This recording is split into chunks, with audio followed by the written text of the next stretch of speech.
Be cool, be kind, be classy. A cupcake so sweet and sexy.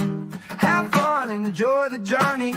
Or just have a good attorney. A no big whoop, a no biggie.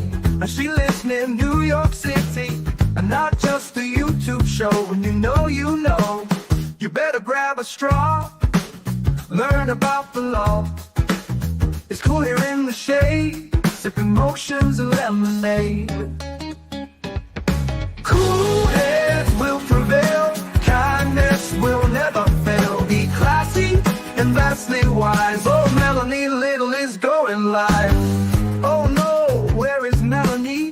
Follow the island's melody. Is a concert within reach. No surprise, she's at Jones Beach. She heard some music far away. Captain Jack Sack Harbor Bay. He sings and his piano plays. Not all sounds are waterways. Speaking Yiddish and Latin, it's not just for Manhattan. It's for Goethe and Meshegas. Ridiculous that insanus. Oy vey, Marcus. Proceed, that's for schmucks. Be cool, be kind, be classy. A cupcake sweet and sassy. And not just a YouTube show. When you know. Cool heads will prevail. Kindness will never fail. Be classy and vastly wise. Melanie Little is going live.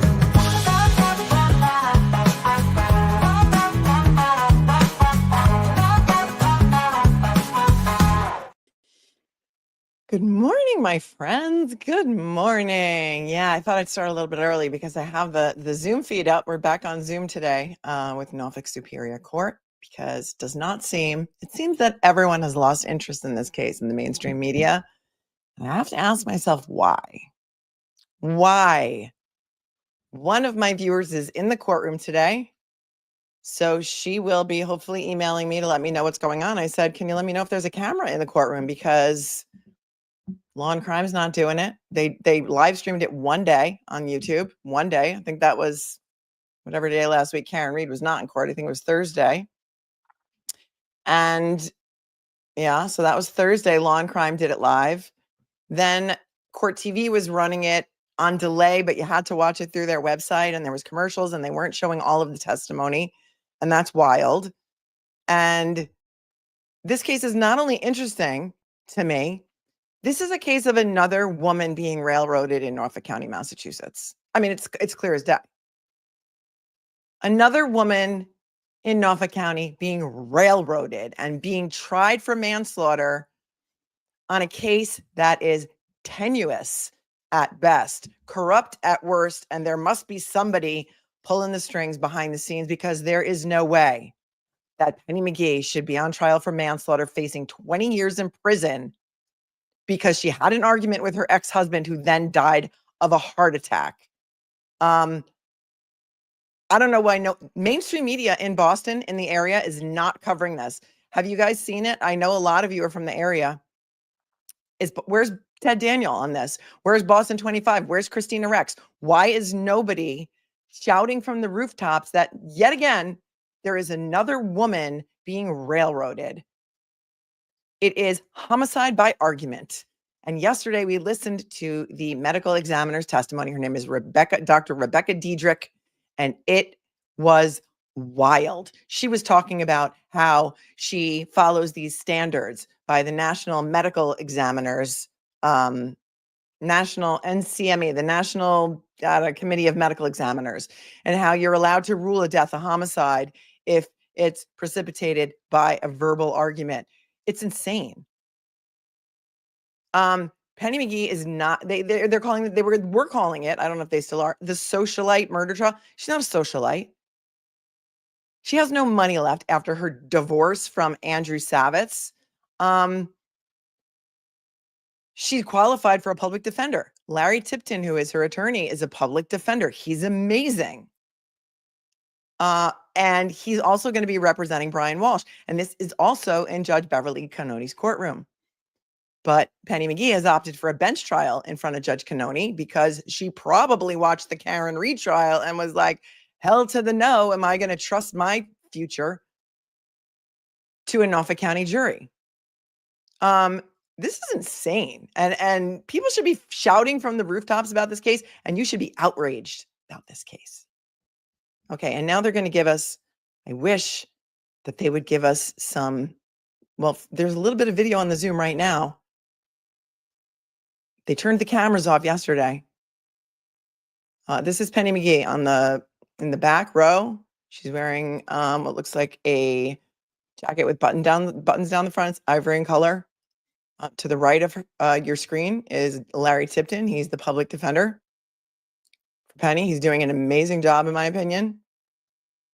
This is Colleen Crawford, my friends. Colleen Crawford of the Karen Reed case is sitting at the prosecution table right here. This blonde with the ponytail. Make sure your cell phones are off and put away while we please. Let me know you can hear it.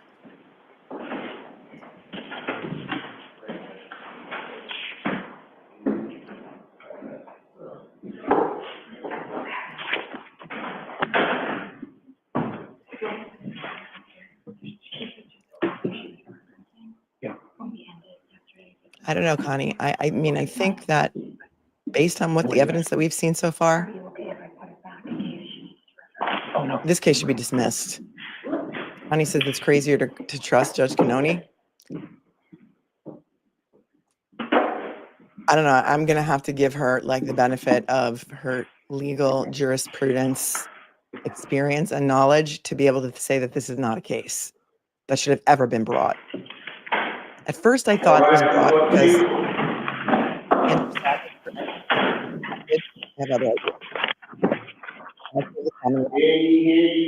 All persons have any business before the Honorable Beverly Cannone, Justice of the Norfolk Superior Court, in the County of Norfolk. Your name, give your lieutenant, and shall be heard.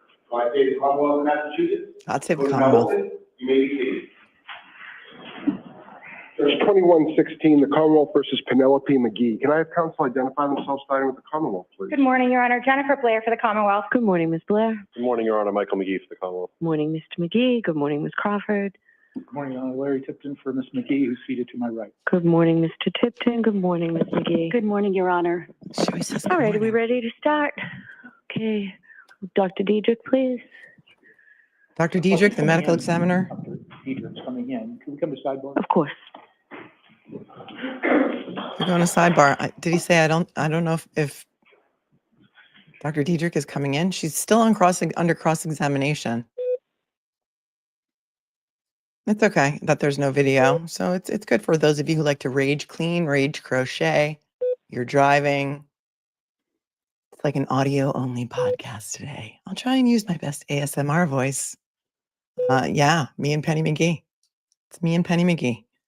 If you know, you know. The song reference. Today is Tuesday, February 4th of 2025.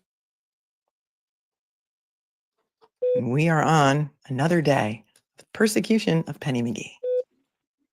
Commonwealth of Massachusetts versus Penny McGee. It's another witch hunt. It's exactly what it is. Witch hunt to this day. Because we had to cobble together some testimony from day one of this trial because we couldn't find it anywhere, we only got to watch partial testimony from Jonathan Savitz, who is the brother-in-law of Penny McGee. He is the brother-in-law who had her evicted from the home that she shared with her children in Chestnut Hill or Brookline. Beautiful home. I looked it up. We'll look at the Zillow later because we like to do that. They had her evicted from that home. She had been divorced from Andrew Savitz for about 6 years. Nope, not Lally. Lally's not on this trial. The ADA is Jennifer Blair.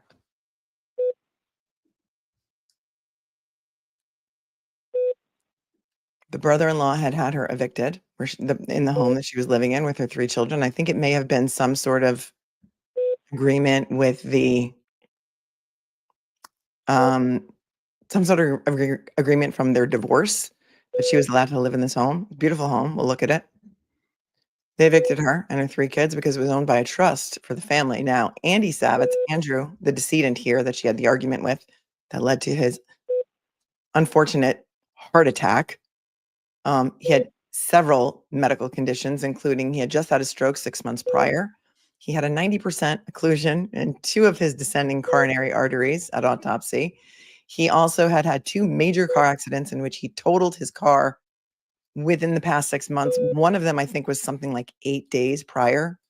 He was having cognitive problems, vision problems, as revealed in the text messages to his brothers. And Penny was the only one who was still taking care of him. His brothers kind of abandoned him. And when I did a little digging into the brothers, they are Jonathan Savitz and Peter Savitz. I don't know if they're billionaires, but suffice to say that they're incredibly wealthy men who live in Greenwich. And I think Jonathan, the one who testified, runs a hedge fund of some sort, and they've got tons of money. They wanted to sell that house that she lived in with her kids, and so they evicted her.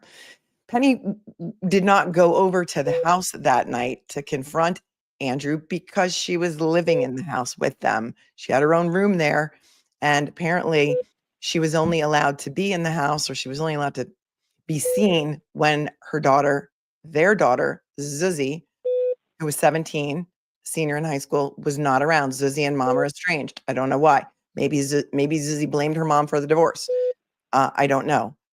Zuzi was supposed to be the star witness for the prosecution, and Zuzi testified on the stand, and she says some things on the stand that she never told police initially. And guess who one of the officers was, or troopers was, that interviewed her? Oh, Yuri Buchanan from the Karen Reed trial. You may remember him. So he took a statement of Zuzi. He was not called to the stand. I don't know that he will be. And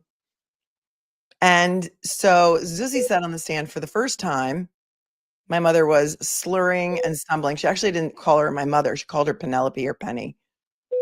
Stumbling, and she was slurring her words. She had never said that before.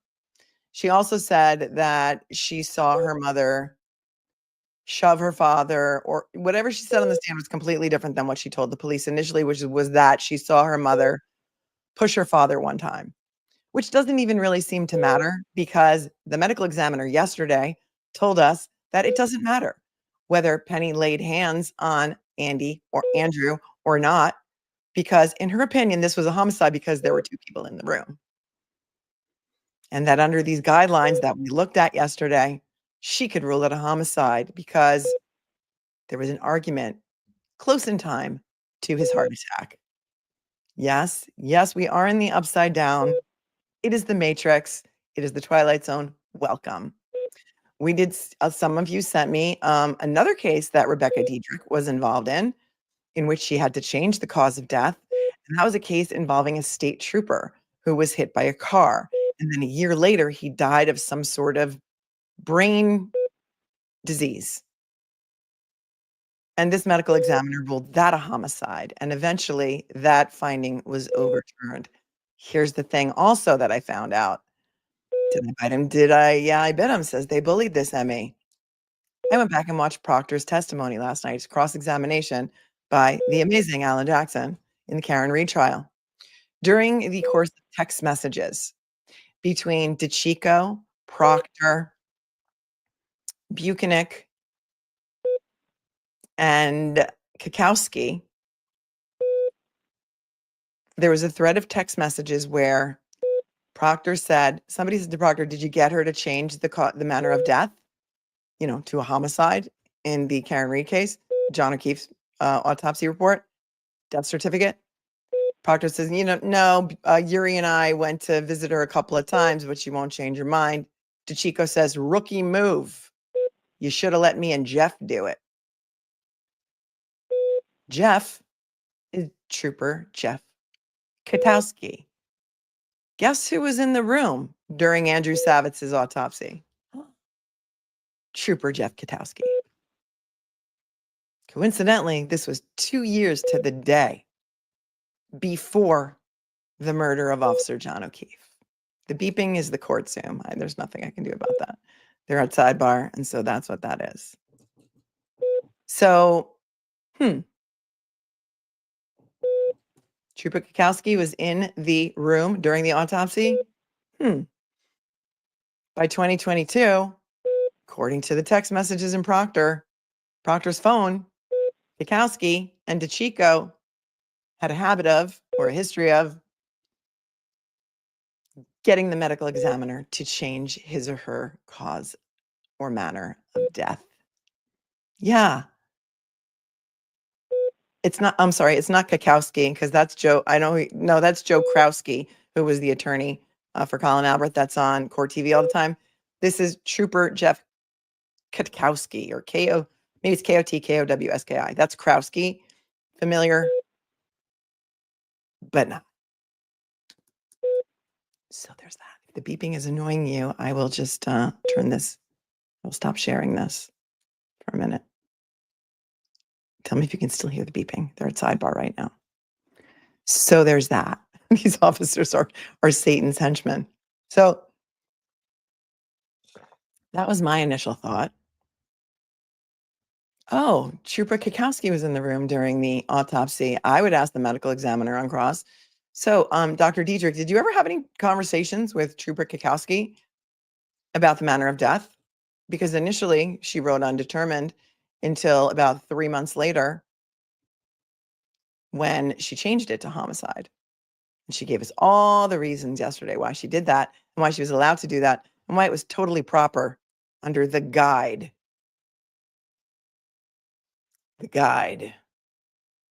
of the National Committee of Medical Examiners. And we looked at it. And one of you amazing viewers apparently knew that guide or read it and said, look at page 22, where it talks about arguments and how it should not be ruled a homicide. And we were talking about page 22. We were trying to telepathically say to Larry Tipton, look at page 22. And then it was crazy because he did. He did. Can you still hear the beeping or no? If you're behind, don't answer. Only if you're on real time, answer me.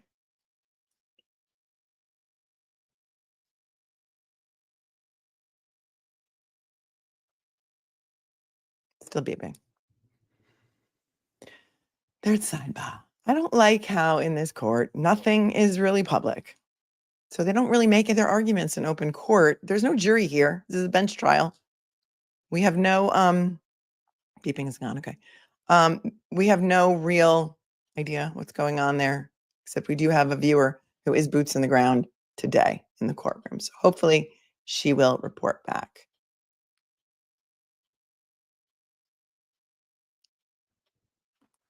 All right, she's in the courtroom. Let's see what she says. I'm in the courtroom. Oh, she says she introduced herself to Penny. There is a camera in there. Okay. She gave Penny a big hug. Okay, sure. Got it. Oh, she said, I just told Mr. Tipton who we are and to watch the channel. Okay, so there's that. Amazing.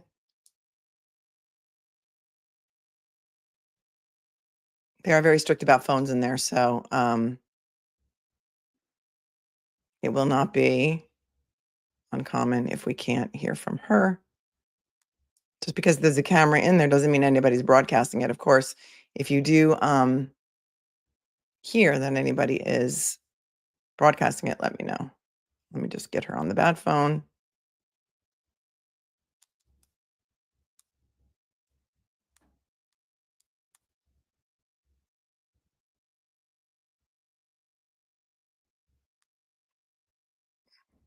Okay, they're getting the witness.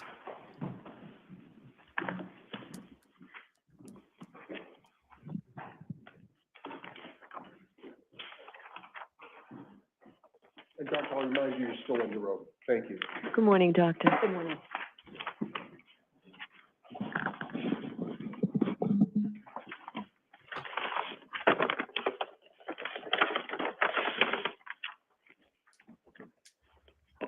If you ever wonder who's on the stand, I'm going to have it scrolling along the bottom of the screen for you.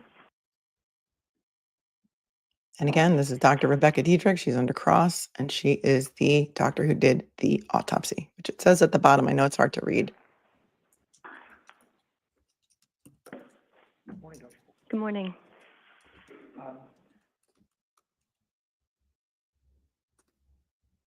Is it am I correct in understanding that prior to this case, you have had 3 cases involving so-called homicide by heart attack? I've had 3 similar cases with similar causes of death, yes.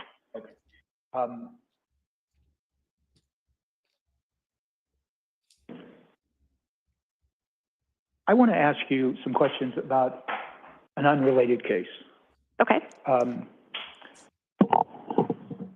Were you the medical examiner in a case that was charged in Lowell District Court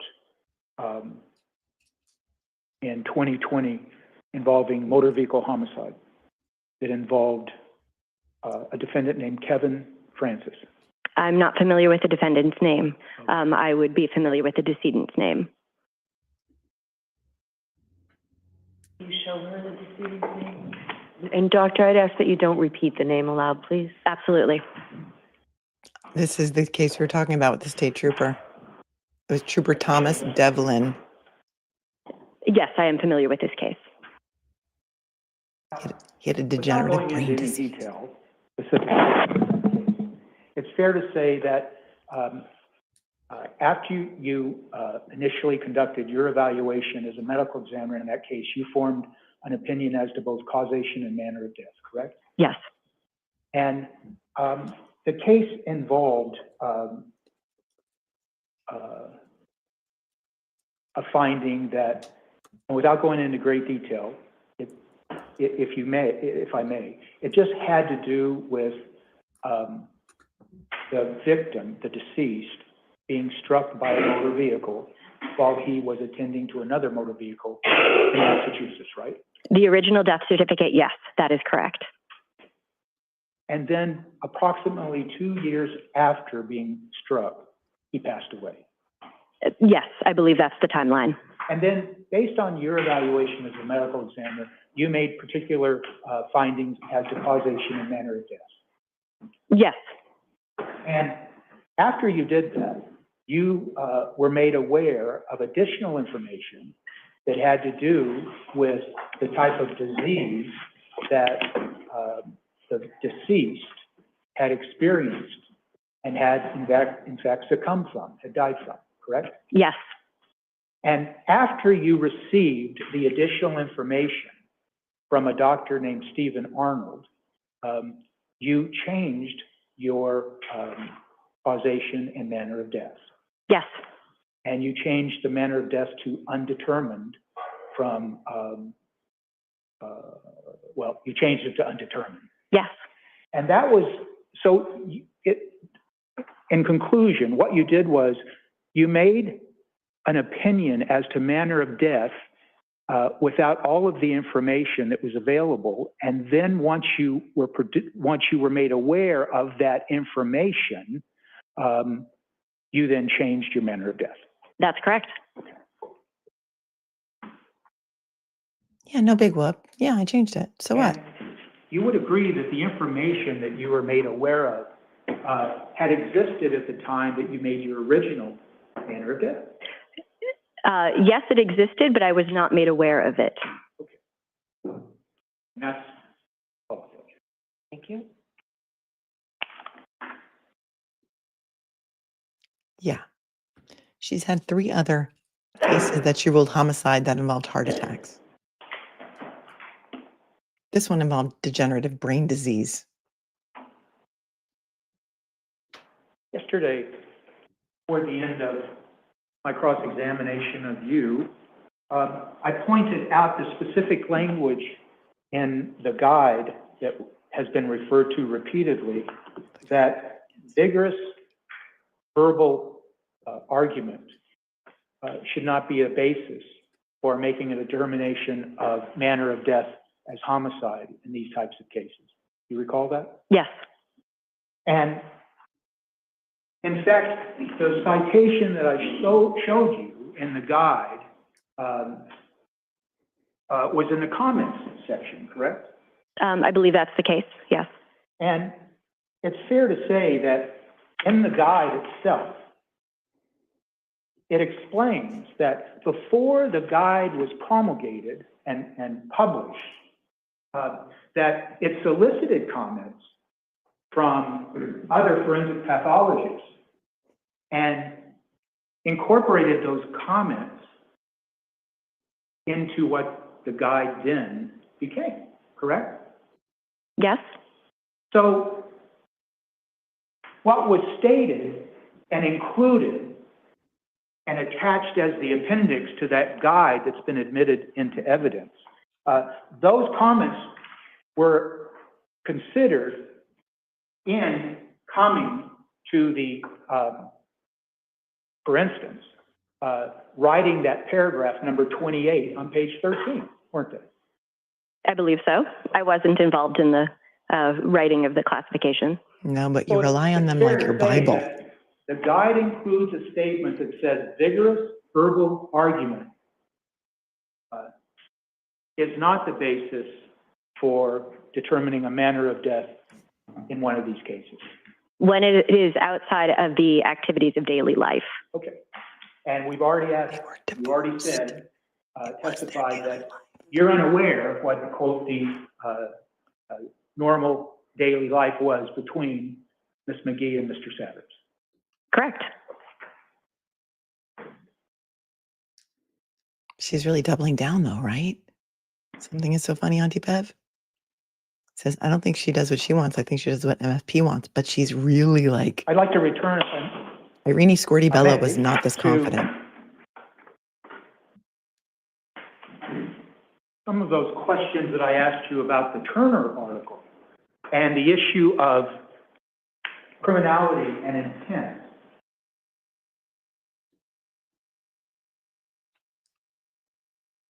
You stated yesterday under oath that the Turner article revised the Davis criteria, correct? Yes. And you said that, if I understood your testimony correctly, that the Turner criteria, the 5 criteria, can now be applied to instances of where there is both just a severe verbal altercation, as well as where there is some evidence of physical contact. Verbal and or physical contact. Yes. So it It doesn't have didn't to do be away. physical. You're not suggesting that it did away with the Davis criteria. As an update, it supplants the original criteria. It's considered an update, a modification. Okay, but my question to you is, you're not suggesting that now the Davis criteria can't be referred to, are you? They could be referred to, Okay. but there are updated criteria. And the updated criteria, when you say that, as was explained in the Turner article, if you recall, was because now Turner went on to say, let's talk about when there is in fact physical contact between the two actors. I would have to review the articles again. Great, we've got time. Here you go. Your Honor, can we have 5 minutes so she can review those articles that she should have reviewed last night since she's relying on them? I'm sure they're peer reviewed. In any event, you stated specifically on direct examination that the factor 1 that's included in the Davis article from 1978 and the factor 1 that's considered in the, that's set forth in the Turner article of 2004, that the word criminal is left out of the first factor. Yes. You're not suggesting, are you, that Dr. Turner was suggesting that with regards to these types of manner of death determination, that you don't need to consider criminality of the perpetrator? I am saying that the revised guidelines don't necessarily imply that there was a criminal act. So there doesn't need to be a criminal act. They just need to be in the room arguing. And then if the person has a heart attack because of their widowmaker situation, you know. I didn't mark this Manslaughter. completely, whatever exhibit Turner article. So they're all right there. Thank you, Irish Wolfhound Mama, for your super chat tuning in from. I'm showing you now, Dr. Dedrick, what's been marked Exhibit 68. Mm-hmm. I'm not asking you to read out loud. I'm just going to read it, and I want you to follow along to make sure that I read it correctly. Pointing your attention to page 2, the very bottom of the first column, Dr. Turner states, when the stress is precipitated by criminal activity, or other acts of aggression directed against the victim by another person, it is appropriate to consider these deaths as homicide, correct? Yes. Dr. Turner, in that sentence in his article, as he begins to discuss his factors, specifically states then that when the stress is precipitated by criminal activity, correct? Or other acts of aggression. Are you saying that it's your interpretation that the word "or" removes criminal activity from the context of factor 1 in Turner? I am saying that either of those are now options using the word "or." No. Don't cut out on us now, Zoom. You would agree that specifically, and now I point your attention to the top of the second column of that same page, Dr. Turner's first factor is the action of the perpetrator toward the victim should be of such severity and have sufficient elements of intent to frighten, injure, or kill, correct? Yes. Sufficient elements of intent to frighten, injure, or kill, doesn't that tell you he's talking about criminal activity? No, it's intent to frighten, injure, or kill. Like if you say boo. I don't understand what you're asking. I'm asking you, is it your opinion as a medical examiner, when you apply these factors, the 5 factors of Turner, if you do, that these factors apply to someone who is doing nothing more than innocent, non-criminal behavior? Your Honor. You know what, I'm going to see you both at 5. Yeah, this is insane. Yesterday, this medical examiner testified that she could tell what the decedent Andrew Savitz's intent. I mean, his perception. She knew what his perception was, that he perceived it as a threat, and so therefore, she could make the determination that it was a homicide. Him dead. Take this off while it's beeping. Hi, Damaris. Welcome to your first live from England. Well, hello to England. See, this is a worldwide story now, you guys. You know why? Because of you. She says, the madness of Norfolk County will never cease to amaze me. It strains credulity. It does. I've got merch that says that. Thank you, Damaris. It's very pleasure to meet you. Thank you for your super chat and for tuning in from across the pond. Dr. Russell is the goat says she is knitting in Norway, and there's a snowstorm outside. Love this company. We love you too.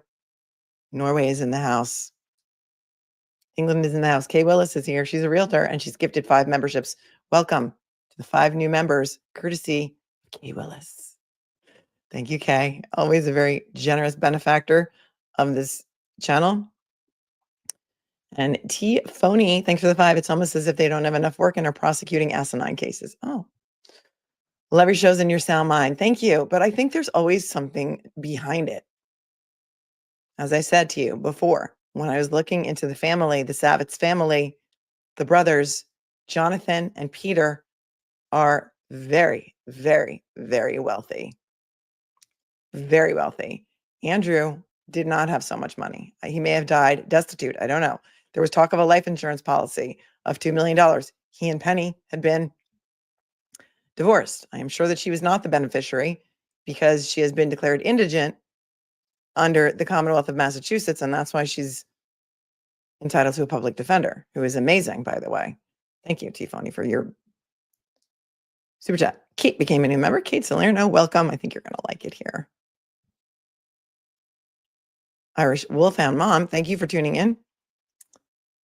This case wasn't spiking my interest until I watched you yesterday, and OMG, this is absolutely crazy. All right, they're back. So we're in for this lady with this judge. I think a lot of people are. Thank you. Be a super chat. Dr. Dedrick, I want to focus your attention to the second sentence, or the sentence that follows the sentence I just read you. And it's at the top of column 2, right below table 1. Dr. Turner then says, in order to appropriately certify such deaths, talking about once again, are you with me? I am, yes. Strict criteria, such as those set forth by Davis, should be satisfied. It's fair to say that Dr. Turner, in his discussion of his factors, he's once again incorporating the strict criteria of the Davis factors, right? Yes. And the Davis factor, number 1, includes reference to criminal conduct, correct? Yes. Okay, now,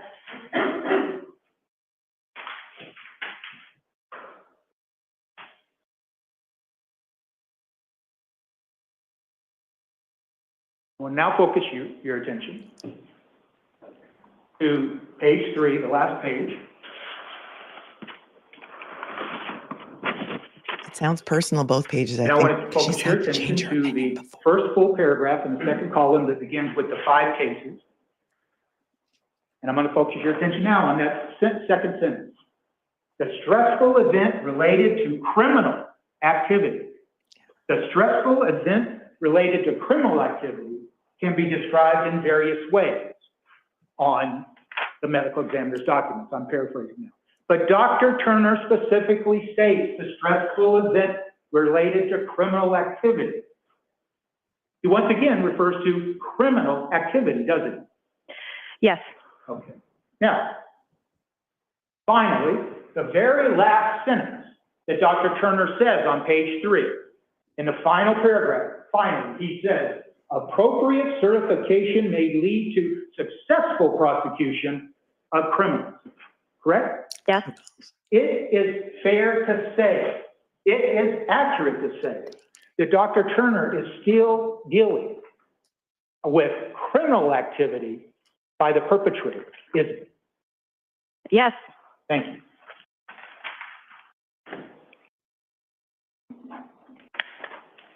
Anita, I just want to thank you for your very generous Venmo last night after this trial ended. I mean, after the day ended. So thank you so much for that. I sent you back a note. Yesterday, toward the end of cross-examination for the day,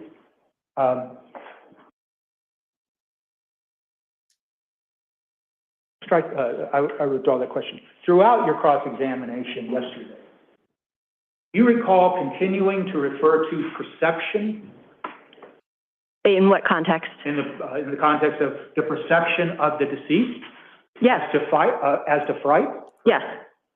And you also referred to multiple times to the perception of the victim as to the intent of the perpetrator, correct? Yes. So, I can hear Jim whispering into the mic. Clerk Jim. what you were saying, and you correct me if I'm wrong, that in this case, you decided, based on what was presented to you, primarily the Brookline Police Department report from Officer Yanez that included the statement of the daughter, correct? That you relied on. That you then made a conclusion that the deceased perceived an intent on the part of Ms. McGee, correct? Yes. And you also said that you determined that the deceased perceived fear, correct? That's what you testified to. Yes. She's really doubling down on that.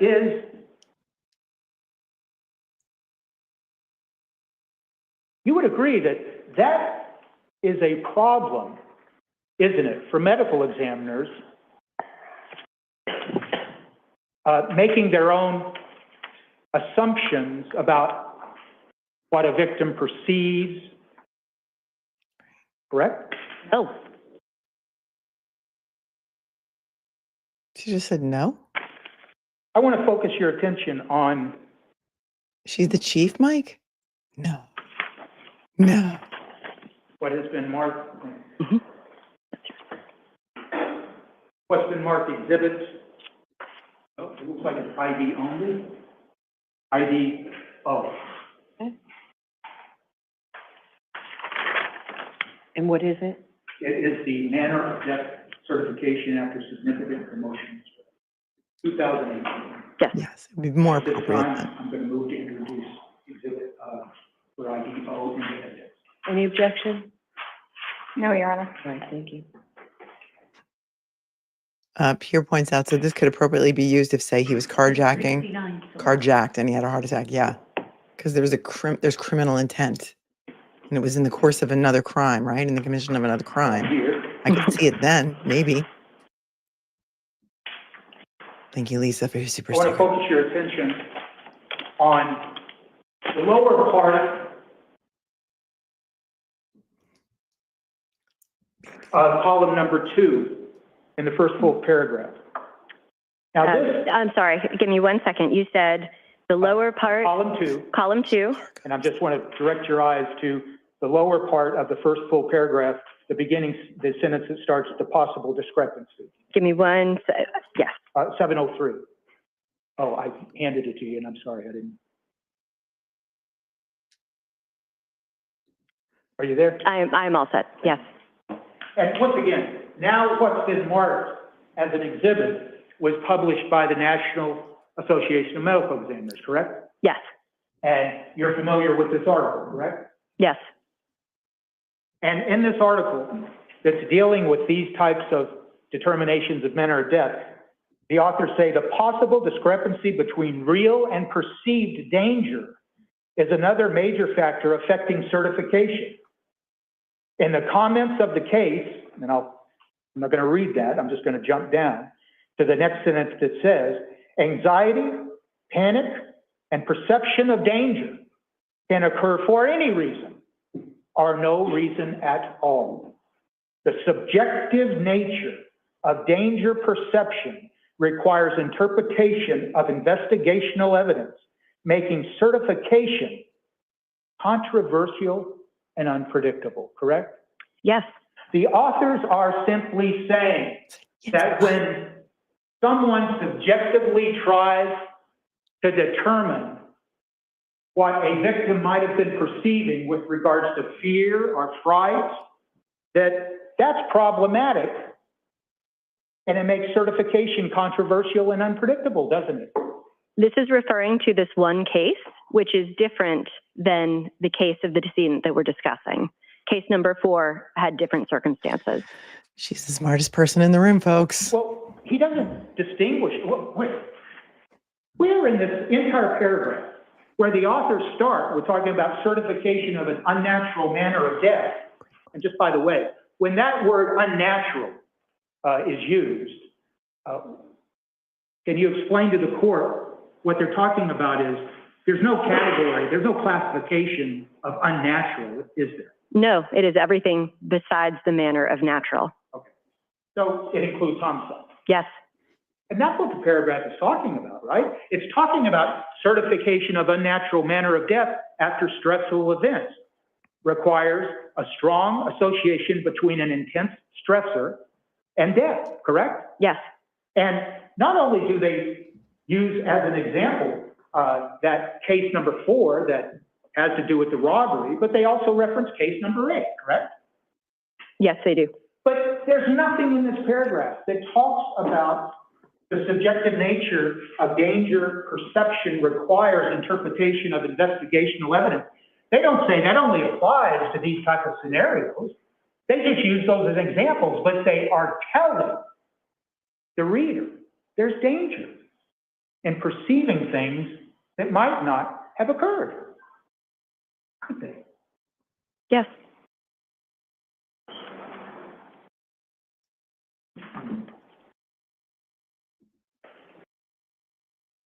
Thank you, Reed, for your super chat.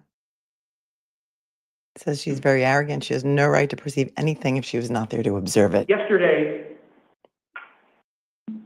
you did state under oath that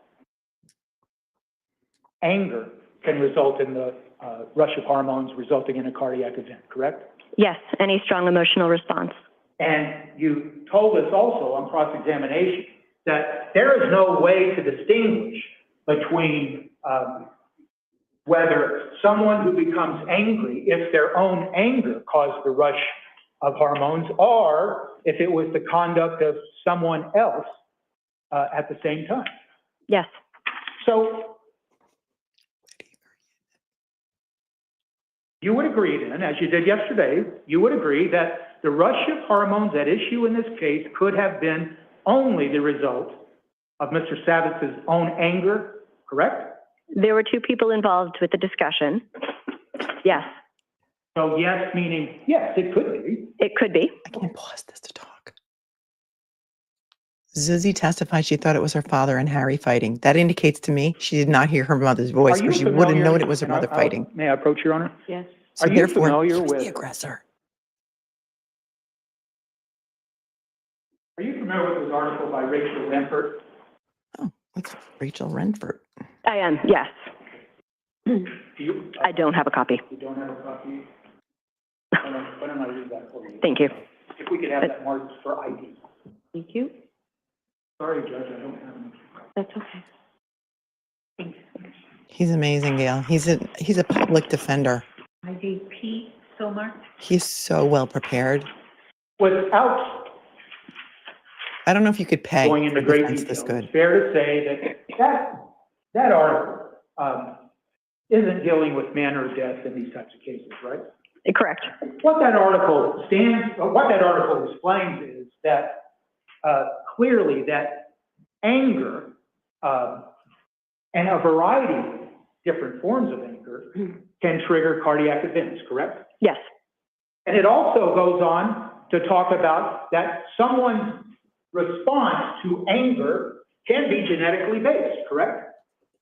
I don't recall that in the article. Can you turn to page, I don't know the number, but I think it's page 3 in the pamphlet. And since it's my copy, I think there's a highlighted. There is a highlighted section, yes. And is that the page, if my memory serves me, that deals with the comment about genetic predisposition? The line that is highlighted does not say. Why don't you take a minute and just read through? Yeah. If there's, Just that you can. Take if your there's time something before that you I- would like to direct my attention to. Scott McGinnis, so you're talking about the Chesna trial because didn't Larry Tipton also represent that defendant, Lopez? Scott says, Last paragraph on column 1. I apologize. Once again, pointing your attention to the bottom of column number 1. That is where Dr. Lambert talks about genetic predisposition and how it affects the hormonal response, correct? Yes, it does.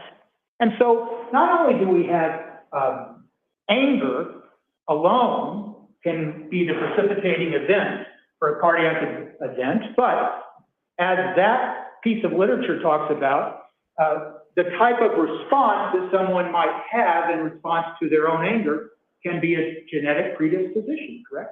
Yes. So what we have here in this case, based on what you reviewed in the Brookline Police report that contained the statements of the daughter, that in fact, the anger that Mr. Savitz might have been experiencing could have been the precipitating event that caused his cardiac event. Yes. And in fact, based on that article, he could have been predisposed genetically to have that type of reaction that resulted in a cardiac event. Yes, and as I have said repeatedly, it is the timeline and the circumstances that determine cause and manner of death. Let me ask you about that, since you just said it. You're not suggesting that it's just the timeline that leads you to the conclusion of manner of death. Yes, that is what I'm saying. Only the timeline? In addition to pre-existing medical conditions and what was seen during emergency medical service and emergency room findings. That is the 3 parts of my cause of death. he was walking. Well, wait a minute. We're talking about the 5 factors that both Turner and Davis talk about. So temporal proximity, the timeline, That's factor number 5, right? Yes, I believe that's number 5. Okay, but there's 4 other factors, right? Yes, You're not saying that you ignore those other 4 factors. You're just saying that temporal proximity is one of the 5, correct? yes. Okay, so I'm sorry, I probably misunderstood you. Oh, a little That snark. To reach a manner of death determination in cases like this, you need to consider all 5 factors. Yes, And there's no doubt that temporal proximity, that is, that the cardiac event happening close in time to the precipitating event is an important factor. yes. But it's not any more important than to consider the other 4 factors, is it? All of those factors are considered. She will not budge. She will not budge. She's so dug in on her opinion that nothing else could be possible. You stated yesterday that the injuries were not part of your causation finding. That's correct. And your causation finding, you make no reference to anything related to cerebral vascular issues with Mr. Savitz, right? Not directly, but hypertensive and atherosclerotic disease incorporates that. Well, okay.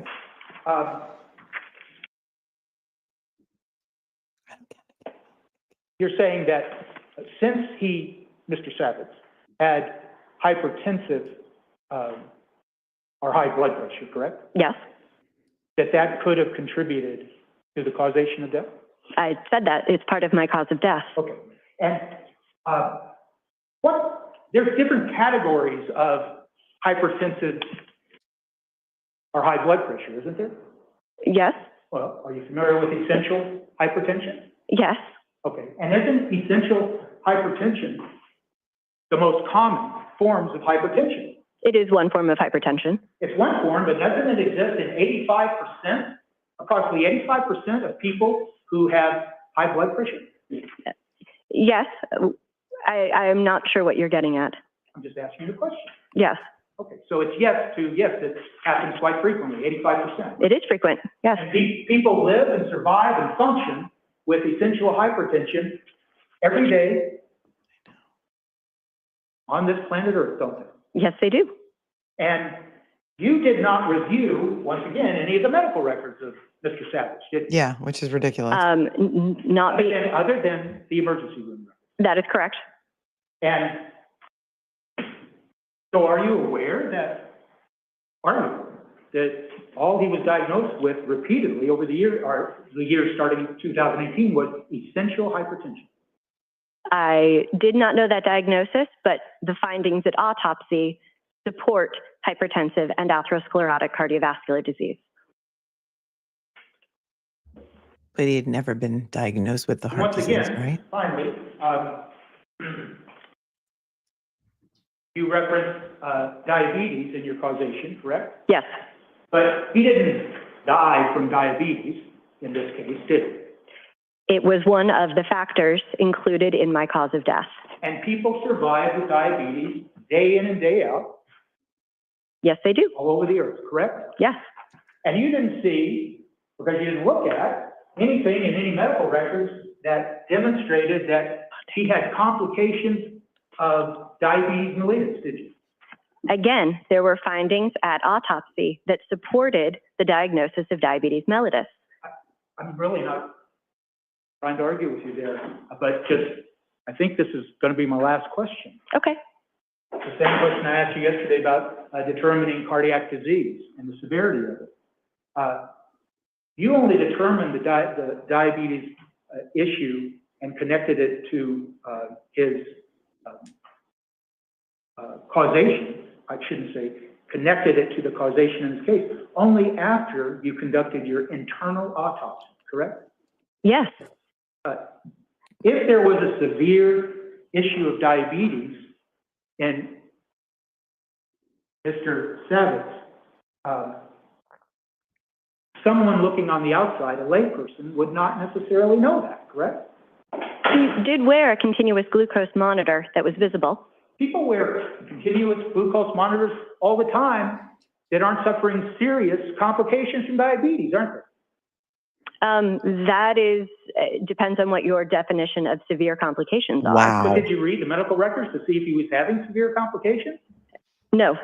Oh, so then why argue it now? That's all I have. Thank you, doctor. Oh, that's all.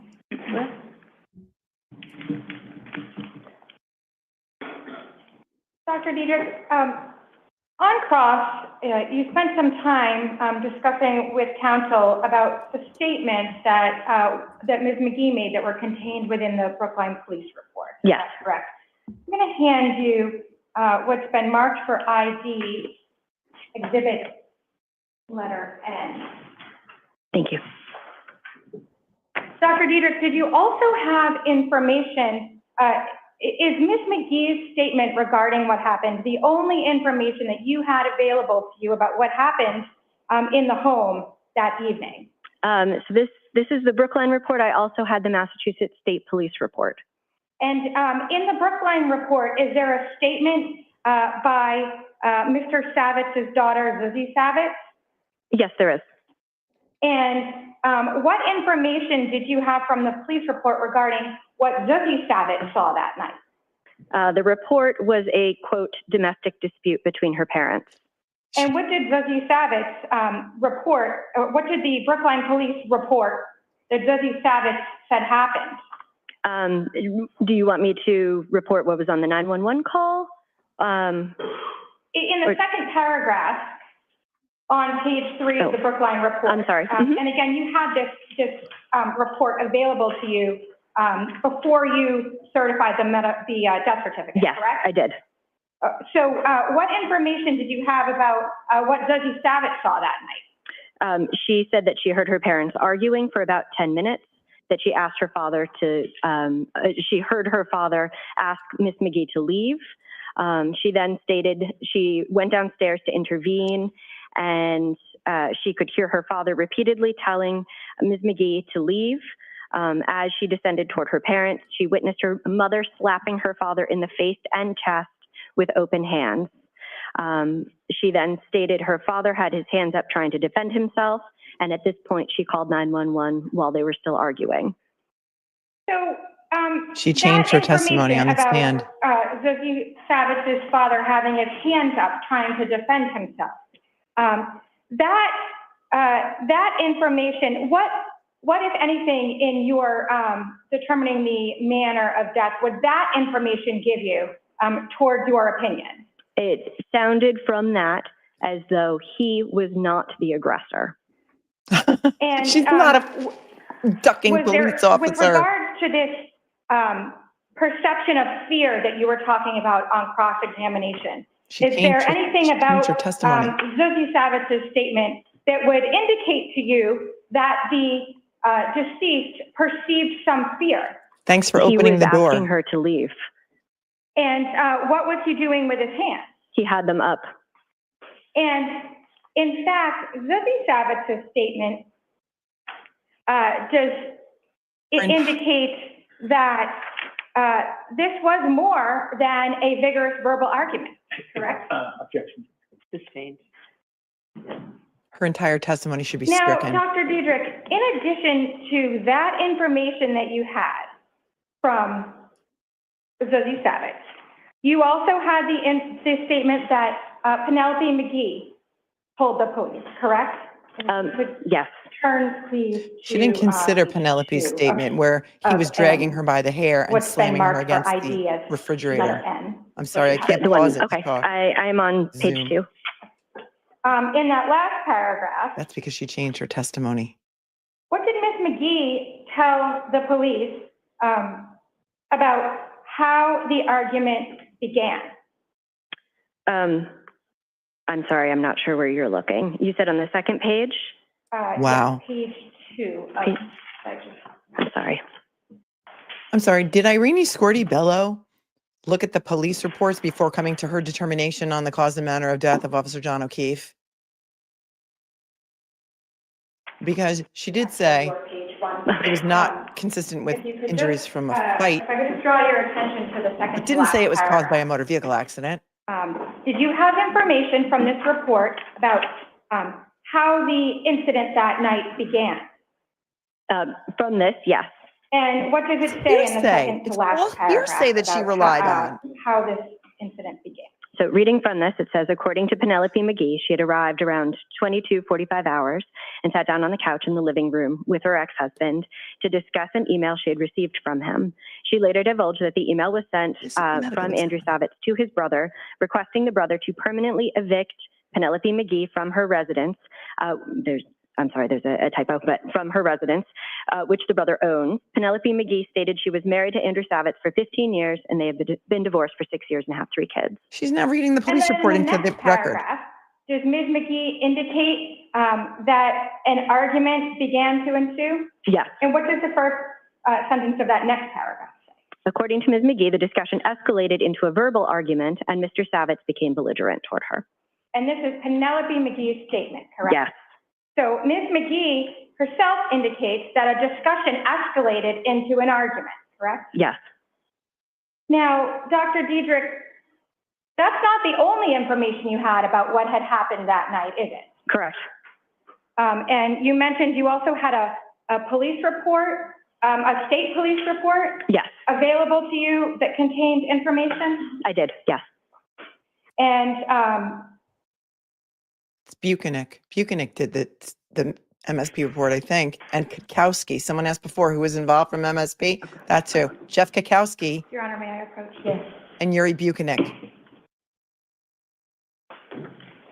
She should not even consider. She shouldn't even be looking. Am I living in the Twilight Zone? Do you recognize what this is? Yes, I do. What is it? This is a copy of the Massachusetts State Police report. And is this what you reviewed before you certified the death certificate? I did, yes. Your Honor, I'd like to have this marked for IT, please. I think we're on P2. She opened the door to Zizzy's testimony. He can get up and say, doctor, did you know that Zizzy changed her testimony when she came into court a couple days ago and didn't testify? Dr. Dedrick, did you have an opportunity to review this? You had an opportunity to review this report, correct? Yes. Now, in this report, do you also have statements from Zizzy Savitz? Yes. And in this report, does Zizzy Savitz indicate that she observed her mother pushing and shoving her father? Yes. And that was while he was trying to get her to leave his residence? Yes.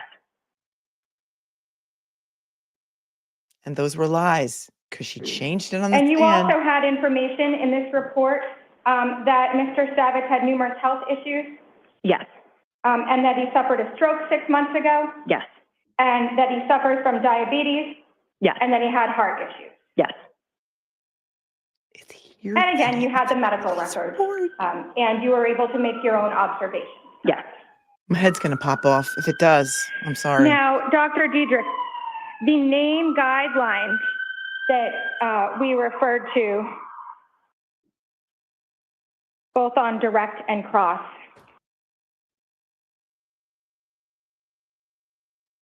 are they generally accepted in the medical examiner community? Yes, they are. And how do you know? How do I know that they're accepted? Yes. It's our national guiding organization. And in my training and my experience, they are often referenced in the Office of the Chief Medical Examiner when determining cause and manner of death. And so you're aware that other medical examiners are familiar with these guidelines? Yes. Objection. I don't know if they're generally accepted, but what other people are aware of. Rephrase your question. Do other medical examiners use these guidelines as a guide in conducting their autopsies and certifying their cause and manner of death? Objection. Right. How does she know what other medical examiners do? Have you discussed these guidelines with? Oh, I'm sorry. Yes, they are generally accepted at the Massachusetts Office of the Chief Medical Examiner. And have you discussed these guidelines with other medical examiners? In general, yes. Now, drawing your attention back to the guidelines,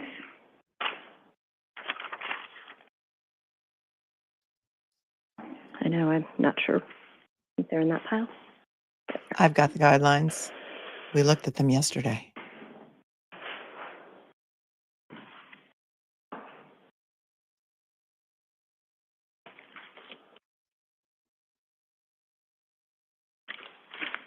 It pays to be polarizing.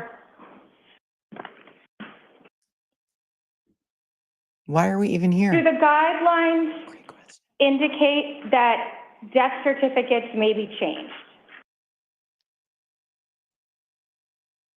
I'm just looking to see where it says it. If I could draw your attention to the third paragraph, the second paragraph under other background information. Yes, information on the death certificate may be changed if needed. And under what circumstances would a medical examiner change a death certificate, information on a death certificate? A death certificate is a scientific working document. If additional information comes out that changes the circumstances, that would be a situation where it can be changed. So counsel had referenced on cross-examination that you had in a situation in the Lowell case where you in fact changed the death certificate. I did, yes. Yes, we did. And that's because you had received additional information that wasn't available to you, correct? Exactly. But in this particular case, you did not receive any additional information, did you? Correct. And when you certified this death certificate, you used all the information that was currently available to you, correct? Yes.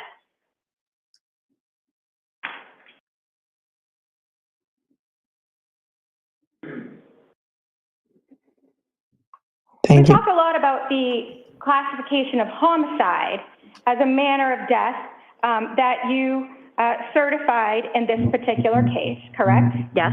But I'd like to talk about the cause of death.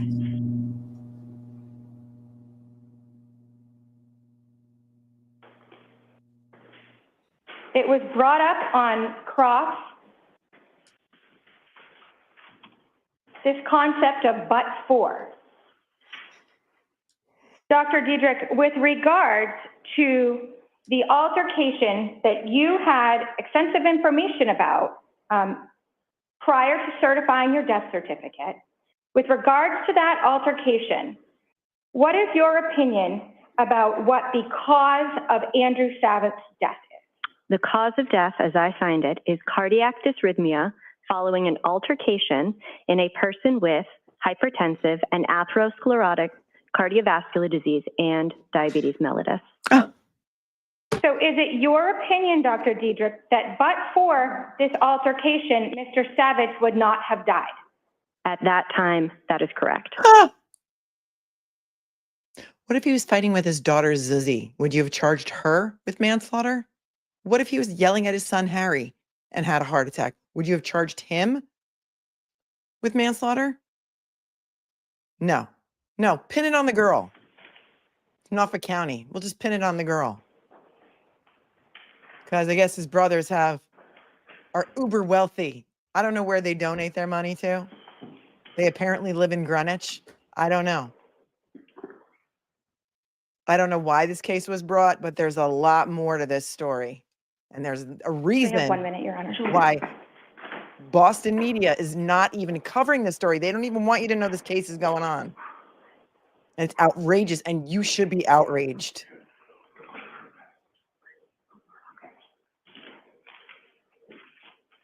Dr. Dedrick, I would like to turn your attention to Penny the McGee is Turner facing 20 article. years in prison. Okay, I ended up with an extra copy of it.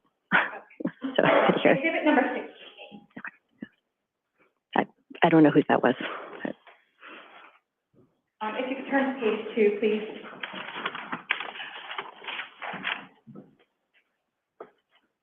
The modified criteria. Dr. Dedrick, I'd like to just go down these criteria. The first criteria, which you talked a lot about in cross-examination, was the modified criteria, where the element of the criminal intent was removed by Turner. Yes. Criteria number 1, the action. Objection, Judge. That, Why don't you come to that now? This is, yeah, we are in like, where are we?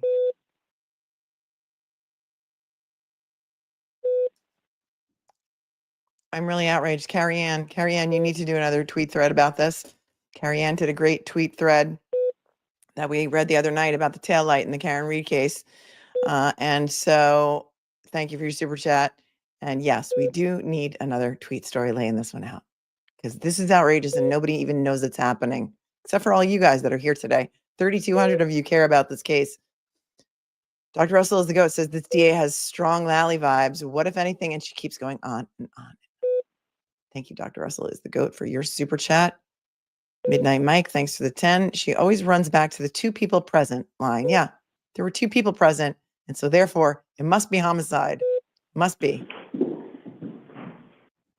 Thank you, Sue's Blue Sky, who says she's robotic. AI lives among us. We don't have any other. Love to Leland. Maybe there's nothing. Did you see it in my desk? And I might not. Okay. Thank you. Dr. Dedrick, what is the first criteria for homicide by heart attack in the Turner article? Homicide by heart attack. The modified? Yes.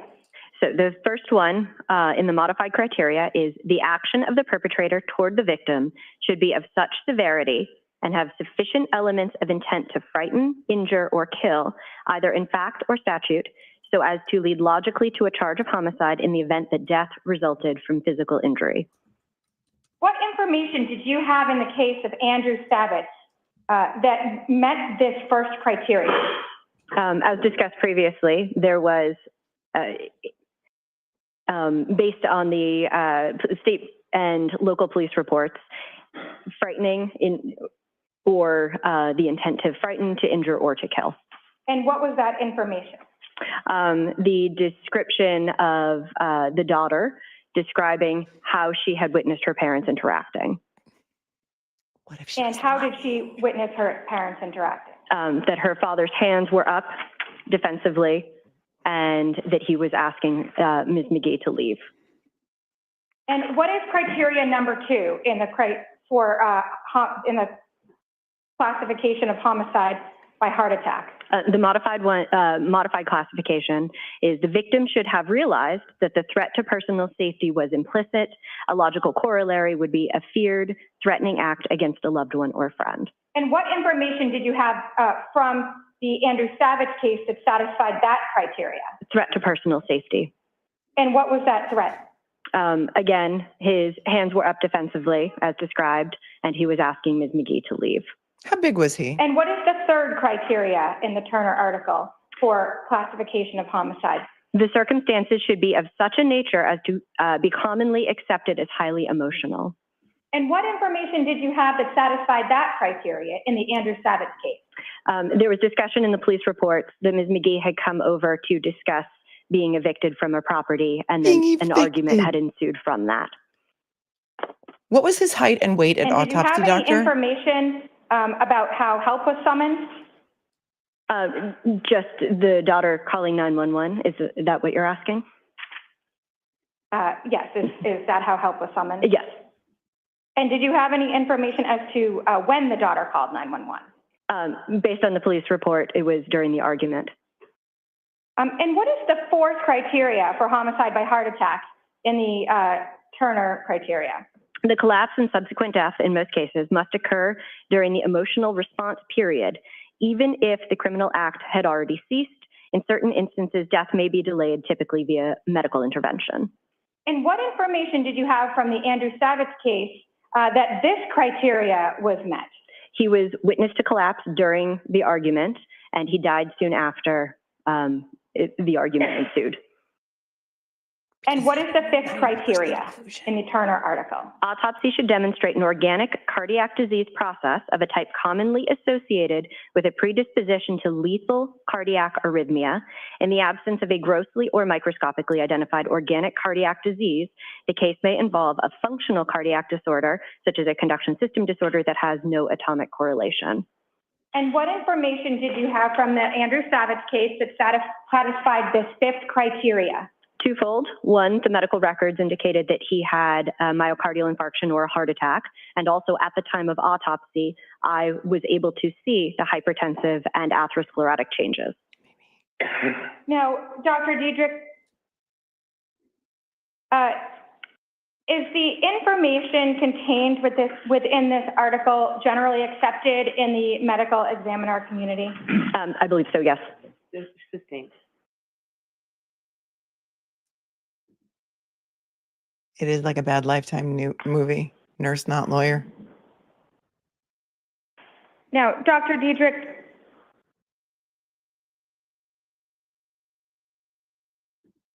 in the name guidelines,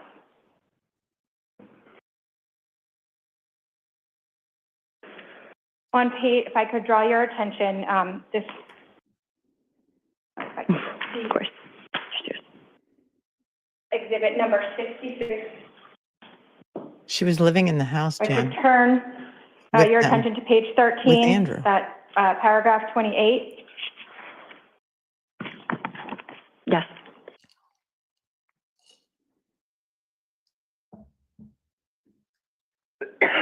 In this paragraph, do the guidelines give hypotheticals of when somebody, of when the classification of homicide could be found with no physical contact? Yes. Could you give a hypothetical from this paragraph? It says examples include someone who has an acute cardiac death while being verbally assaulted. And is there another example of a verbal, of a situation where the incident is just verbal, but it may be classified as homicide? So there's an example with an auto crash. There's an example of somebody being bitten. And then the last example as someone who dies suddenly when someone scares them. And does it say or does it give an example of how somebody would be scared? Popping up in a window and yelling, quote, boo. So according to these guidelines, if somebody jumps up and yells boo, you may classify that as homicide? Yes. What the duck? Really? Boo can be a homicide. Now, further in the paragraph, further down in that paragraph, does it indicate when an argument could be classified as homicide, going beyond just verbal? I'm not sure what you're asking. The last paragraph, the last sentence in paragraph 28. What does that paragraph say? That sentence. The last sentence, starting with in general? Yes. I'm sorry. In general, the time interval to establish the causal relationship between, quote, minor injury, unquote, and collapse followed by death, or those involving acute cardiac deaths following fright must be very short. During the stress-inducing episode or immediate emotional response period, a few minutes or less. There is no jury. It's a bench trial. In your medical opinion, in the case of Andrew Savitz, was there minor injury? There was minor possible injury to his face. And, minor possible injury to his face. How would you classify the length of time between when Penelope McGee was alleged to have been seen hitting Mr. Savitz and when he collapsed? It was a short interval. Oh, I can't wait for this recross. She's opened the door to so much. Because now he gets to correct what Zuzi said. He gets to correct Zuzi's police report statement with what she said on the stand. I have no further questions. Thank you. Good. All right, Mr. Tipton. Limited to the, Excuse me? limited to the redirect, Judge. I'll just. Yes.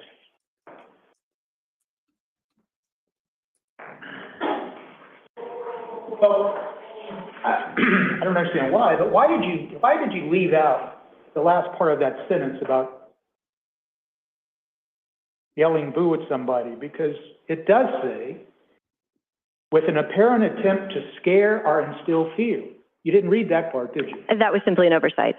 Okay. You understand, don't you, or do you, that an intent to instill fear can be a criminal act as assault? Do you know that? Objection. So I'm going to sustain that objection. Why is our man objecting? What happened to the female prosecutor? And why is somebody else allowed to object? Hello? In the Karen retrial, the other attorney was not allowed to object, who wasn't doing the questioning.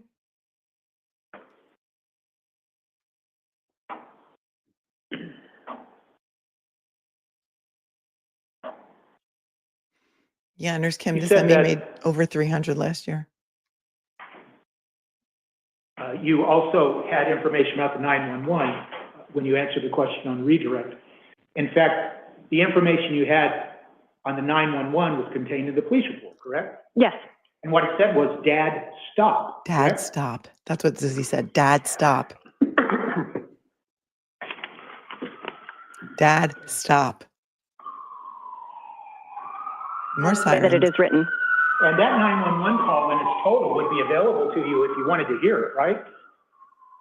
Yes. And are you aware of the fact that it's 4 minutes long? No, Okay, and you never bothered to listen to it? that is not a typical thing that we do. Oh, but you read the said police you relied reports. on the representation of the 911 that's in the police report. I did, yes. So why isn't it, as a medical examiner, conducting, as the literature talks about, a meticulous investigation to make this determination, why didn't you ever bother to listen to the rest of the 911 call? As I just said, that's not a typical thing that is done at the office. But you could have done it. Yes. 4 minutes of 911 call, right? You just Could have told done that, right? Okay, yes.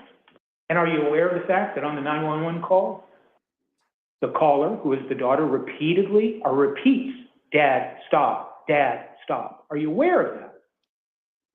I have read what is in the Brookline Police Report, as I have said. You're And saying. it doesn't say, Dad, stop, stop, stop. It says, Dad, stop, right? In Yes. other words, Dr. Dedrick, when you're considering Dad, stop, for instance, in this meticulous investigation to reach the center of death, doesn't it matter to you then that the caller is directing her words to her father to stop whatever he's doing? No, as I have said previously, there were two people involved in a discussion that became heated, and then the decedent passed away immediately following that. 2 people were involved. It does not matter who the perceived aggressor was in making my determination. Just to clarify, they were not back together, but she was living in the house Who the aggressor was? in her own room. No, Is this, Penny was. it doesn't matter to you who, Doesn't matter who the Started aggressor the was. He aggression? just said. She said no, it doesn't matter to you then who was actually more aggressive toward the other? It doesn't matter to you then. no, I've said that. Doesn't matter who the aggressor is. Doesn't matter. And yet the literature that we've been going over talks about the perpetrator and the aggressor and things like that, doesn't it? Yes, And it talks about the precipitating event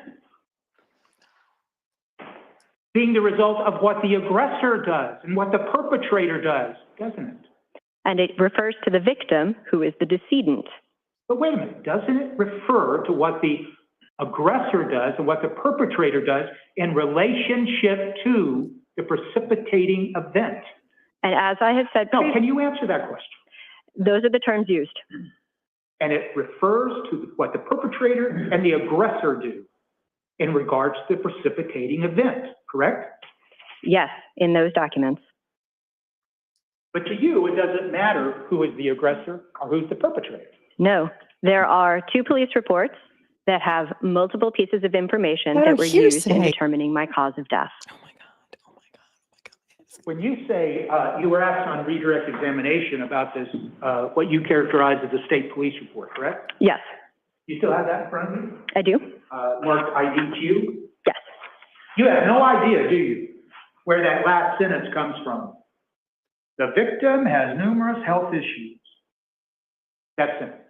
You have no idea what the source of that is. No, I do not. Okay, and in fact, even with this police report and with the Brookline Police Report, the only information about exactly how the event started was the statements of Ms. McGee, correct? How it started. Meaning why she was at the house? I didn't say why it started, I said how it started. I'm really not sure what you're asking. Okay, you quoted on your redirect examination what Ms. McGee told the police, and she said they started a discussion, correct? Page 2? Page 2 of the Brookline Police Report? Yes, ma'am. Is that where you were looking? Yes, Doc.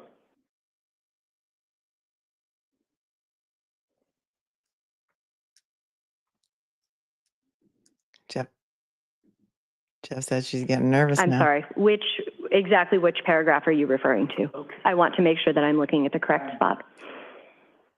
The last paragraph? On page 2, Yes. the last paragraph on my copy says a 51A was filed. Which one? Where are you looking? I'm sorry.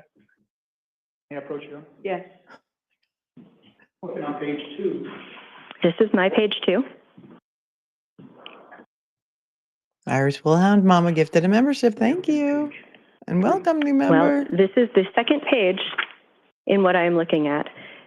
I understand your position. I'm just going to point out. Sure, that's why I just wanted to make sure we're on the same page. Perfectly fair. This is page 3. So I'm going to show you, I'm just going to refer you now to what marked Exhibit N is, in Exhibit N, what is Page 1. Excellent. sequentially. Okay. Look at that last paragraph.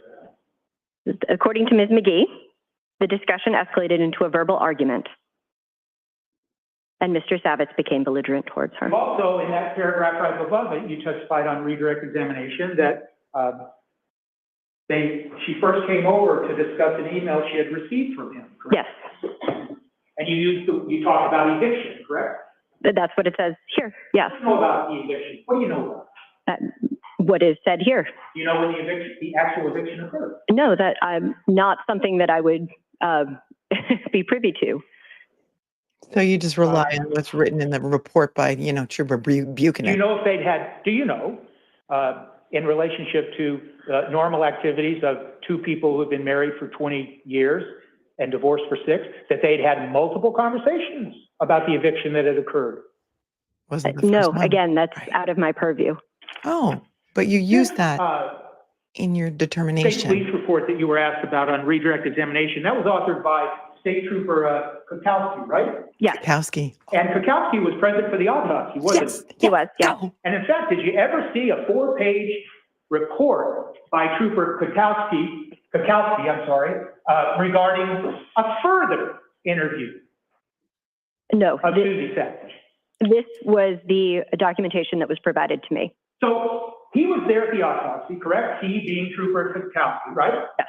Did you have a discussion with him about the content of his report? No, that was 5 years ago. I could not tell you what was discussed 5 years ago in person. Did you ask him if he had any other reports that you could review to conduct your meticulous and careful investigation of the facts before you reached your manner of death determination? This was the report that was given to me.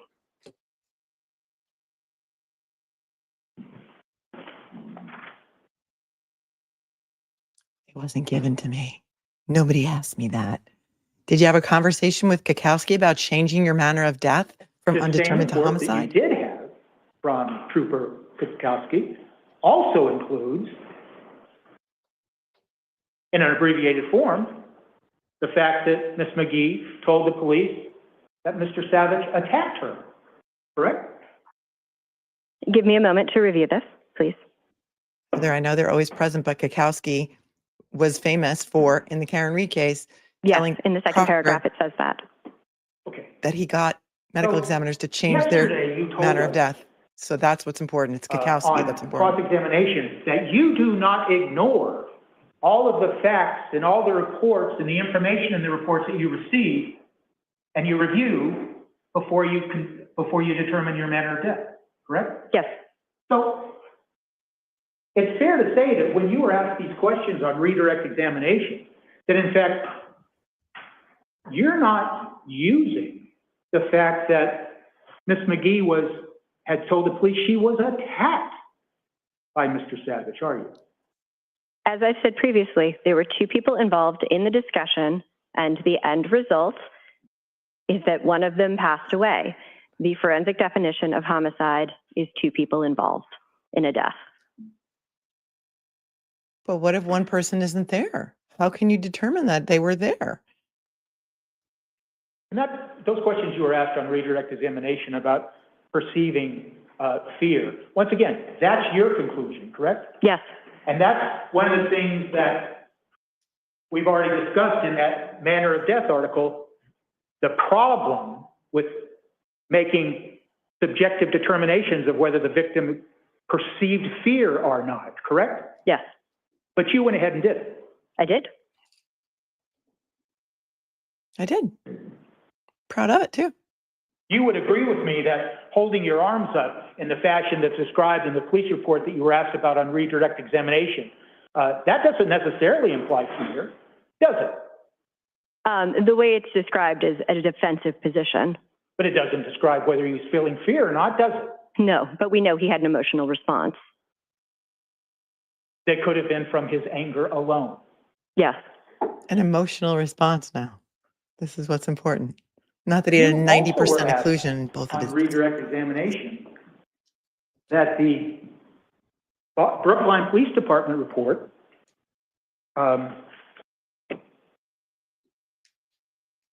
you used the phrase intent to kill. It had information about intent to kill. Where's that? You're misquoting me. It is three separate pieces that say, so what that is referring to are the Turner and or Davis guidelines, which say frighten, comma, injure, or kill. Well, I apologize if I'm misquoting you. Thank you for correcting me. But you would agree, wouldn't you, that nothing in the Brookline Police report suggests anything about intent to kill, correct? No.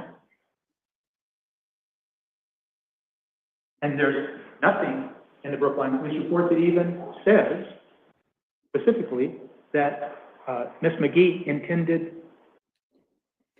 to frighten Mr. Savitz. Yes. Yes, meaning no, it's not there. Correct.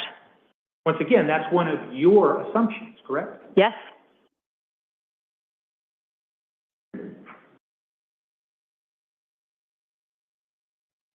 And you were asked on redirect examination with regards to factor number 2 of Turner, where it talks about the victim should realize fear. There's nothing in the police report of Brookline or the state police report you referred to on redirect examination that says Mr. Savitz realized or felt fear, correct? The second criteria says should have realized the threat to personal safety. It does not say it the way that you just said it, with all due respect. There's nothing in the police reports that say that's what Mr. Savitz was experiencing. With all due respect, the decedent can't answer that. Therefore, So you're just going to I infer. can agree to that. My question wasn't that, Dr. Dedrick. My question was, you are making assumptions about what happened based on one narrative in a police report, right? there are two narratives, and there are two separate police reports. You're not relying on You're not the second finder narrative, of are you? fact You're here, not relying on ma'am. the second narrative where Mr. Savitz reportedly attacks Miss McGee. You're not relying on that, are you? No. As I have said previously, there are two people who were involved, And so and it's homicide. I've said that multiple times. God save the Commonwealth. God If save the Mr. Savitz fucking is attacking Commonwealth. Miss McGee, he's not in fear is he? He's attacking. How do you know that that is not from fear? How do you know? I don't. CME. I am making an assumption, I as don't. you said. An assumption based on your Assumption when you're subjective determining analysis, a right? woman's I life am making being an charged assumption for based on my manslaughter. extensive history as a board-certified forensic pathologist with experience. You're not a But don't you have to detective. rely on the circumstances of the event, as all of the literature and as the 2018 manner of death article that we've talked about specifically says? The answer is in the circumstances of the event, not the autopsy, correct? And the circumstances of the event were taken into consideration when I made my determinations. If this case is not thrown out after this woman's testimony, I quit. I quit. People are charged with manslaughter on her assumptions. I'm sorry if I'm yelling, but I cannot believe the railroading of Penny McGee in Norfolk County.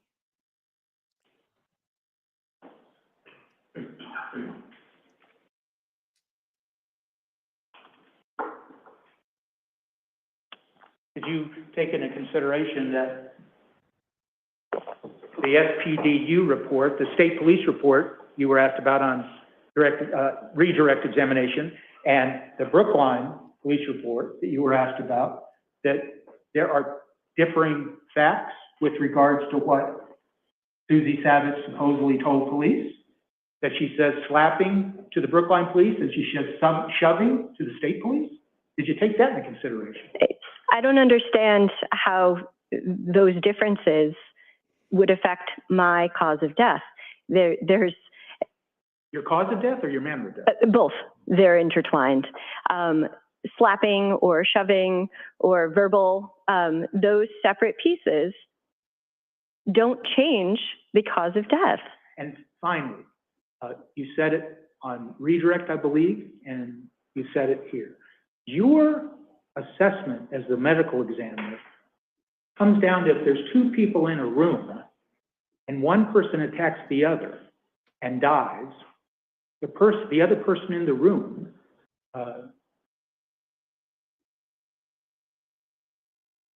can be responsible for that person dying. Objection. Ask it differently. Why is he? You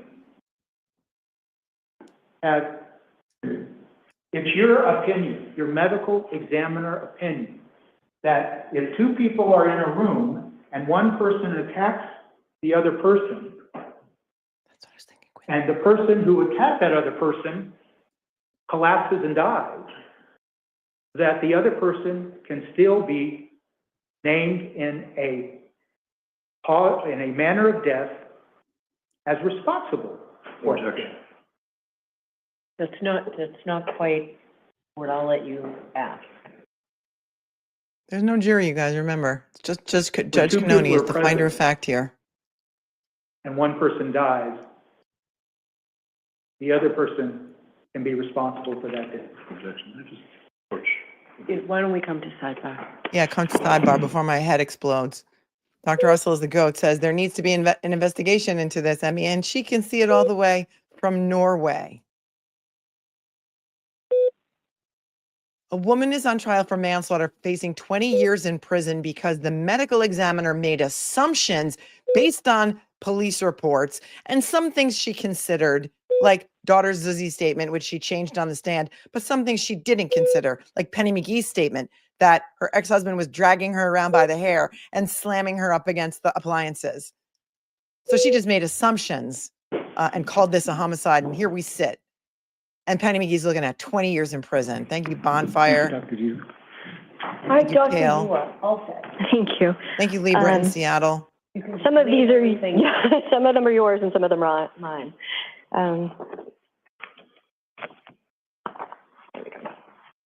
You're all set. Get the duck out of my courtroom. Thank you, Dr. Russell is the GOAT. In my opinion, the Emmy felt that he was afraid, not angry. Your Honor, the Commonwealth rests. All right, can I see you all about the scheduling? Scheduling. It's 10:30 on Tuesday. Sky Bell, thank you for your super sticker. Commonwealth rests. I want to hear his motion for a directed verdict to toss this case out, because if this case doesn't get tossed out, I don't even know. I don't even know what I'll do. There should be people outside of the courthouse in Dedham with free Penny McGee signs and what the duck are we doing here signs, and another persecution of pinning it on the girl in Norfolk County. They don't want you to know about this, folks. They're not reporting on it. Where's Ted Daniel on this? Where's Christina Rex? This is a travesty. One of the differences between this and the Karen Reed case is that Penny McGee, because of her indigency, because her brother-in-laws practically bankrupted her, is able to qualify for a public defender of the highest quality in Larry Tipton. And she is not, like Karen Reed, $5 million in debt. Tracy Fagan, I'm glad Massachusetts has some good defense attorneys. They need them. He's a public defender. He's amazing. He's also going to be representing Brian Walsh. He also represented that Emmanuel Lopez, I'm not sure how you pronounce that, in the Chesna trials. And I think, didn't they both end in mistrials? I don't recall, but at least one of them did. They were in front of Judge Beverly Cannone, who during the second retrial, or during the second trial, bust in a jury from another county. Tammy Tebow, thanks for the 5. So if any of us have a fight or argument about anything and our husband or boyfriend dies, it's my fault. This is disgusting. Thank you. No, thank you. Let's take the beeping off the screen for a moment until they come back from sidebar. Adobe Mama, thank you. If I have a heart attack listening to this at me, can you prosecute for manslaughter, please? She's making me angry. Thank you. Thank you very much for your super chat. KR replay sent to Turtle Boy will make it known. I'm sure he knows about it. He does his own due diligence. Thank you for your super chat. Susan, isn't he ultimately responsible for his heart attack due to his lifestyle choices? You would think, right? If he didn't eat badly, he probably wouldn't have had arteriosclerosis. I don't know if some of it is lifestyle, some of it is genetic. I can't opine on that, but I don't think she should be on trial for manslaughter, especially based on this ridiculous testimony from one of the medical examiners of the state of Massachusetts. Thank you, Susan, for your super chat. Thank you, Gem Girl, for becoming a new member. On a positive note, loving your earrings. Oh, thank you. These are new Dave Matthews earrings. Thank you. Thank you. See, the fire dancer is in there. Can't really, I don't know, see it. Thank you. Thank you. Thank you for noticing, Duck Jeep. Thank you for your super chat. Lori just says, don't apologize. We need your honest response. God knows honesty doesn't exist in Massachusetts. I live in New York. So you know what? I can talk about this all I want. Maybe those who live in Massachusetts, attorneys and reporters, because we know there's no journalistic privilege in Massachusetts, right? We've learned that the hard way. Don't want to talk about this case. Why are they afraid to talk about this case? Because freedom of speech doesn't really exist in Massachusetts. We've learned that by following the Karen Reed case too. Duncan Idaho, thanks for the 5, says pretty wild that a medical examiner would rule homicide by argument and that a prosecutor would even consider pursuing this case. Massachusetts, you have some serious issues. Well, you can thank the district attorney, Michael Marcy, whose choice it was to prosecute this case. And you can compare and contrast this with, some people have pointed out, there was an altercation that happened. I think it was at a Patriots game between a couple of men, one of whom died. Marcy decided not to press charges on that one. Many of you may know about that case. I can look into it a little further. Somebody wrote me about it, so there's some details on that. But here we go. Thank you, Duncan, for your 5. LA says the Emmy sounds angry if she dies as Tipton and killer. I mean, you just can't even make this up. You can't make this up. You can't. Because again, if you were in a Hollywood writer's room and you wrote this screenplay and you tried to shop it to a studio, they would say, who's going to believe this? It's ridiculous. It's so far out of left field. Nobody would believe it. Nobody would believe it. ERB 1991 says, I like the fact we're all asking Melanie not to quit because we know it's unlikely to be chucked out of court. I mean, even Judge Cannone has to see how absolutely insane that is. Dr. Rebecca Dedrick's medical examiner credibility, in my opinion, has just been shot. Just shot the bed. Sidebar. We hear the beeping. Emmy says, even with her autopsy report, why on earth would the DA's office press charges for this case? Is it the really super uber wealthy brothers of Andy Savitz? I don't know. I don't know. There's definitely something bigger going on here. Definitely something bigger. Jody can't believe what she's hearing either. Susie's curious if Penny will testify. I want to hear the motion to dismiss. That's what I'm ready for this. Thank you, Mother Oates. Could you imagine if you didn't cover this trial? This is why I select my cases that I cover very, very, very carefully, because there are certain cases that are not getting enough attention. There are people being railroaded out there and nobody knows about it. And in my 30-year career as a civil litigator in New York, I gave a voice to the voiceless. I represented at least 50 or 60 victims and survivors of clergy sex abuse by the Catholic Church. Spent many, many years doing that. So this is insane. And I didn't know how insane this was going to be when I started covering it. And now I'm even 3 times more outraged than I was in the beginning. Kathleen, thanks for the 20. Tipton should have asked hypothetically, if you're making me angry right now and I fall and die of a heart attack, would you be guilty of homicide? Yeah.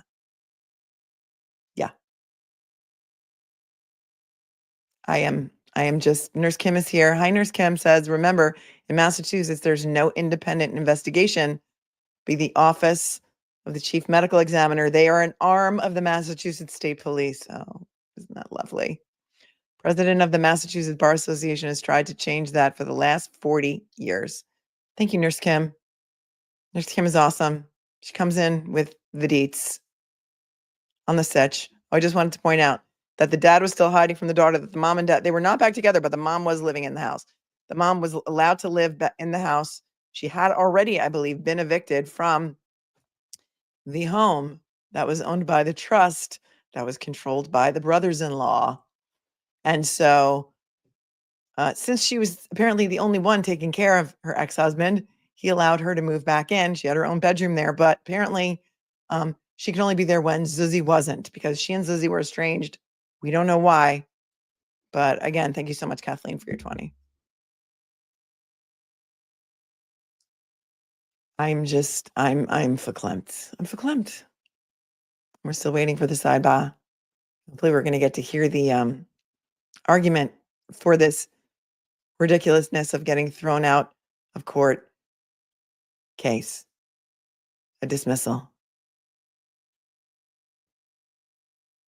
Nursing 101, never assume. Nope. Nope. We have nope emojis. Can you guys put them in the chat? Thanks.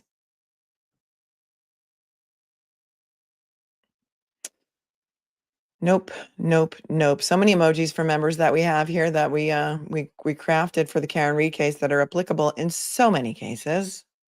Yep, we've got the nope. We've got the Twilight Zone, because that's where we are. The Twilight Zone, the upside down.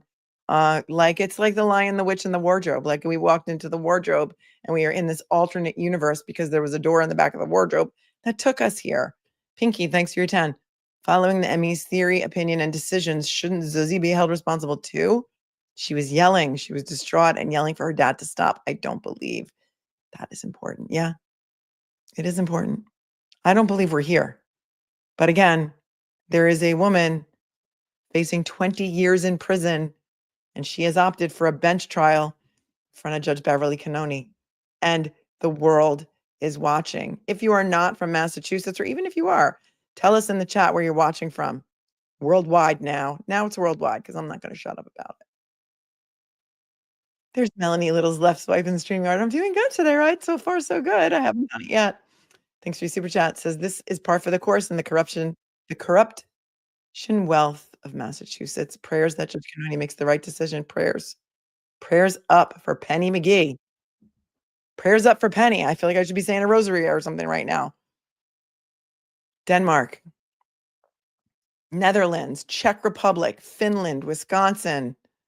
Good citizens here from Norfolk County. Quebec in the house, Czech Republic, Netherlands, Finland, Wisconsin. Why do you think they don't want anybody knowing about this? Salt Lake City in the house, Ontario's in the house. I love my Canadians. Massachusetts, West Virginia, Michigan, Kentucky. Hi, Karen Cole from England, Michigan, Scotland in the house. Hi, Moira. South Florida, corrupt Massachusetts, St. Louis, Pittsburgh, Pennsylvania. Heather says, I wish she chose a jury at this point. Listen, I'm sure she watched the Karen retrial. I'm sure she followed it. And she was flummoxed by the fact that that jury could not determine what we all know to be true, that John O'Keefe was not hit by a car, because that's where that case ends. Was John O'Keefe hit by a car? Yes or no? If the answer is no, stop here. We're done. That's insane. Oh, here we go. They're back on.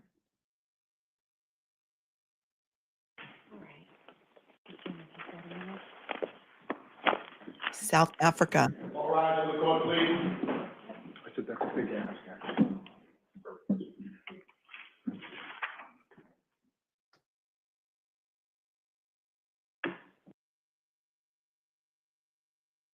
What are we doing?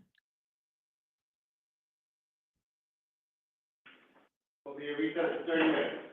30-minute recess. Okay, it's 10:50. So we have until 11:20. She's been out on bail. $25,000, $2,500 in cash. This is 5 years old, this case. It's happened January 29th, 2020. It was January 28th into 29th, just like John O'Keefe's murder. Same date. But this was 2 years earlier, and that's wild to me.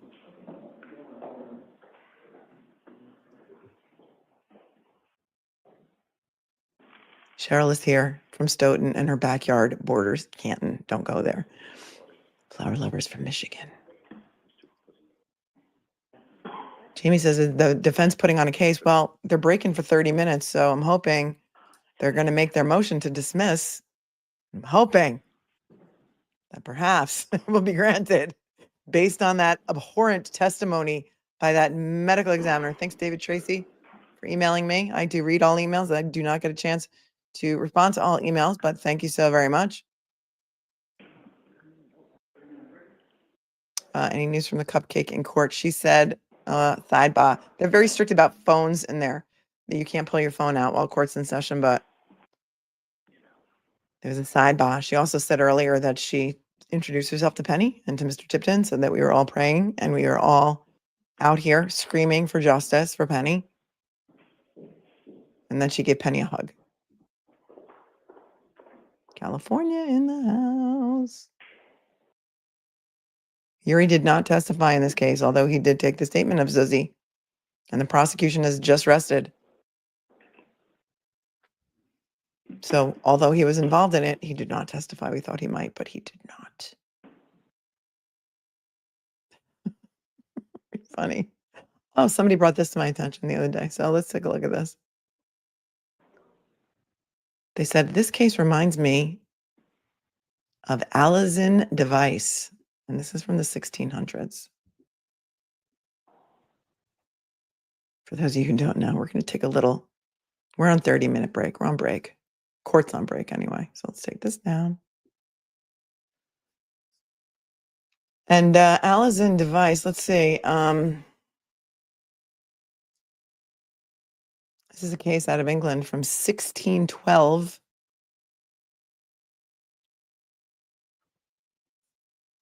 She was a teenage girl. Let's see what we can find out about her. Because, as you know, we seem to be back in the days of witches. So we'll take a little segue into this. The infamous Alizin device.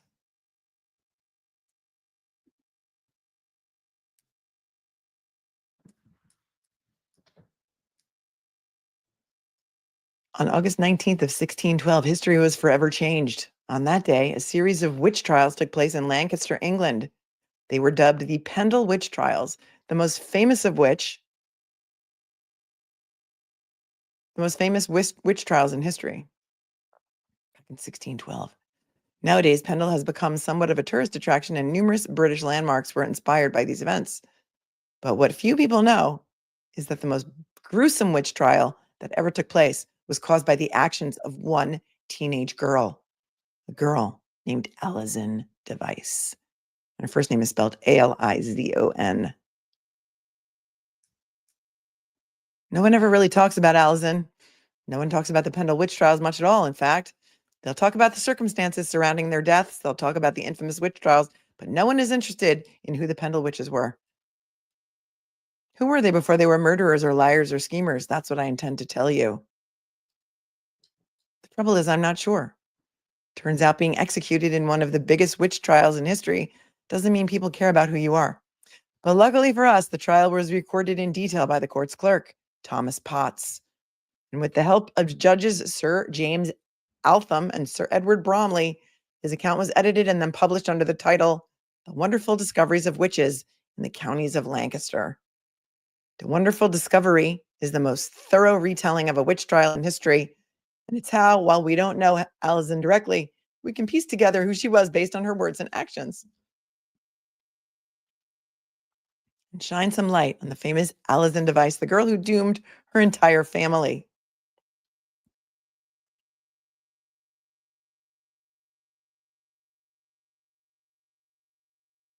Hold on, I'm just eavesdropping on what's going on in the court. Yeah, the witch trials and the Good Samaritan law. Wild, right? Proctors have been effing with Massachusetts women since the 1600s, says Nurse Kim. Who's been to Pendle, took pictures of the witch statues. But apparently this is like the same kind of thing.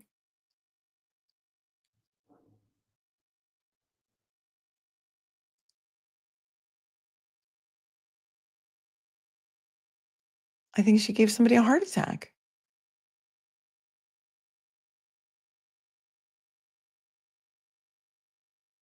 And the devil. I mean, this is wild. It's a long story, so I can't read the whole thing to you, but if you guys want to read it later, you can. But I just thought, it's apropos, isn't it? Isn't it apropos?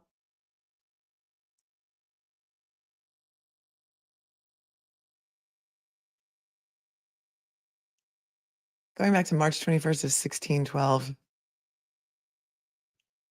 I haven't read it, so this is a cold read and it's way too long, but somebody pointed this case out to me. You can research it on your own. Alison Device.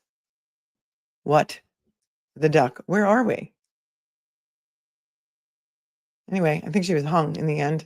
I thought she was a witch.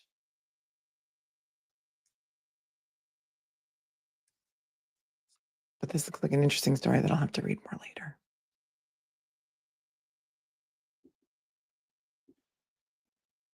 And here we sit. The court is on break. Thoughts, questions, comments, concerns. What say you, my friends? What say you? This isn't saying there's a lot more to this story that we don't know. Thank you, Melanie. Little left swipe. We did that one already.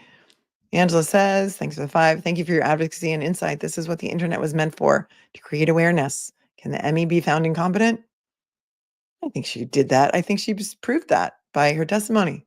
But that's just my opinion. Thank you, Angie's Wave, for your super chat. Dennis the Menace, thanks for becoming a new member. Welcome. Duncan, Idaho says, so someone with cardiac hypertension can say and do whatever they want, and you better just keep quiet or it might be determined that you're a killer, huh? Yeah, apparently. Apparently, if this medical examiner has anything to do with the autopsy, you're ducking screwed, my friends. You're ducking screwed, and you're looking at 20 years. 20 years in the clink. Pinky, thanks for the 5. I meant to say, I don't believe this Emmy is right about anything. However, she must be consistent. She just dug in, that's for sure. Karen Cole, I wanted to review another case with this judge. I'm happy you're covering this. Thanks. your outrage as well. Thank you. Thank you for your super chat. Karen, this is an eye opener. It's an eye opener.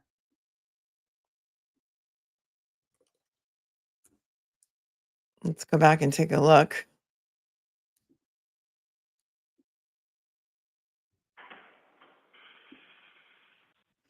You know, did a little digging around on the Savitz fam. And seems like there's a lot of litigation involving the brothers, Jonathan and Peter.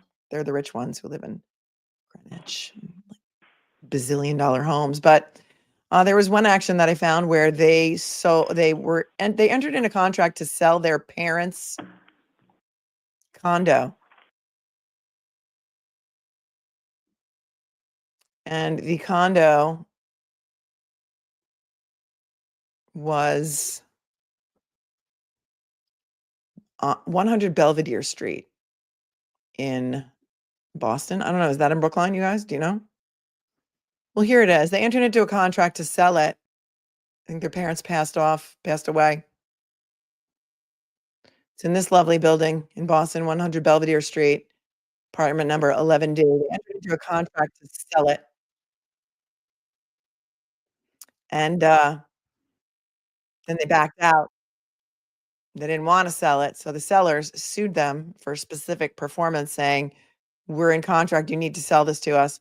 Somehow they got to back out of the contract, and they wound up selling it for something like $9 million. Let's see.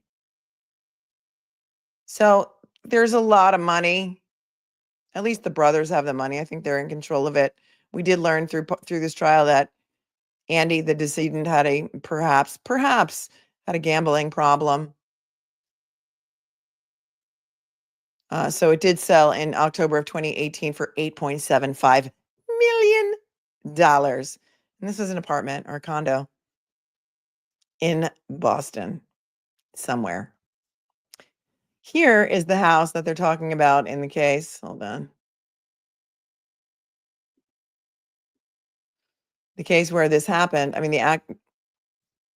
the home where this happened, they have been talking about 40 Meadowbrook Road. This is the house that Andrew Savitz lived in with at least Zuzi, and he had let Penny move back in. This is 40 Meadowbrook Road in Brookline. This was also sold by, I don't know if it was the trust. So this is where Andrew, this is the scene of the crime, the alleged crime. This is in Brookline.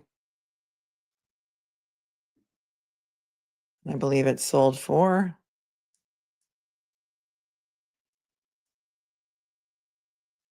court is still on break. Don't worry, we're not missing anything. I have it in my ear.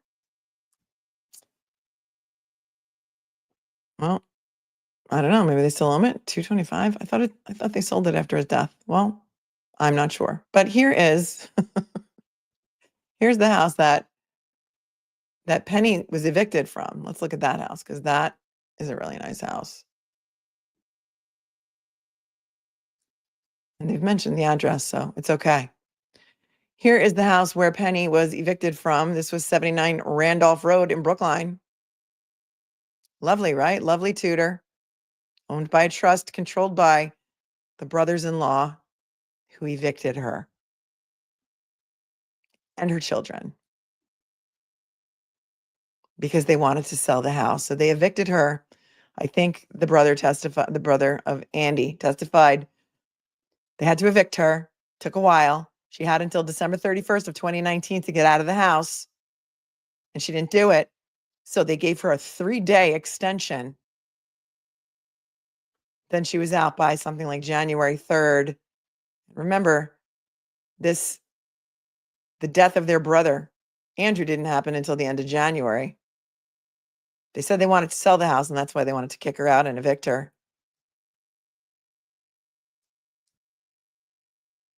Lovely home in Brookline.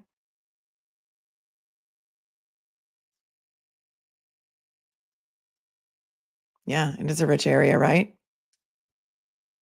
Beautiful. So they said they evicted her because they wanted to sell it. However, they didn't sell it until March of 2021. So they left her homeless while they didn't sell it until March of 2021 for $2.033 million. Okay. Okay. So I guess the house sat empty for an additional year while Penny was homeless. And that was why her ex-husband allowed her to move in with them.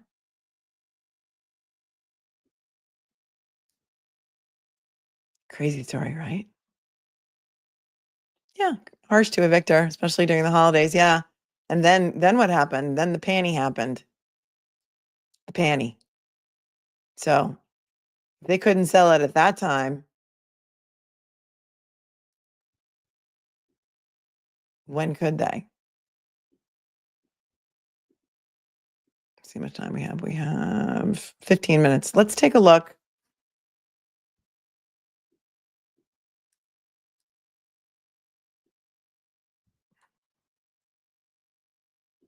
Good morning, Free Karen Reed Fab 4. Thank you for your 5. Good morning. I'm watching from Seattle, Washington, and I thought our court system was bad until I started watching the Karen Reed trial.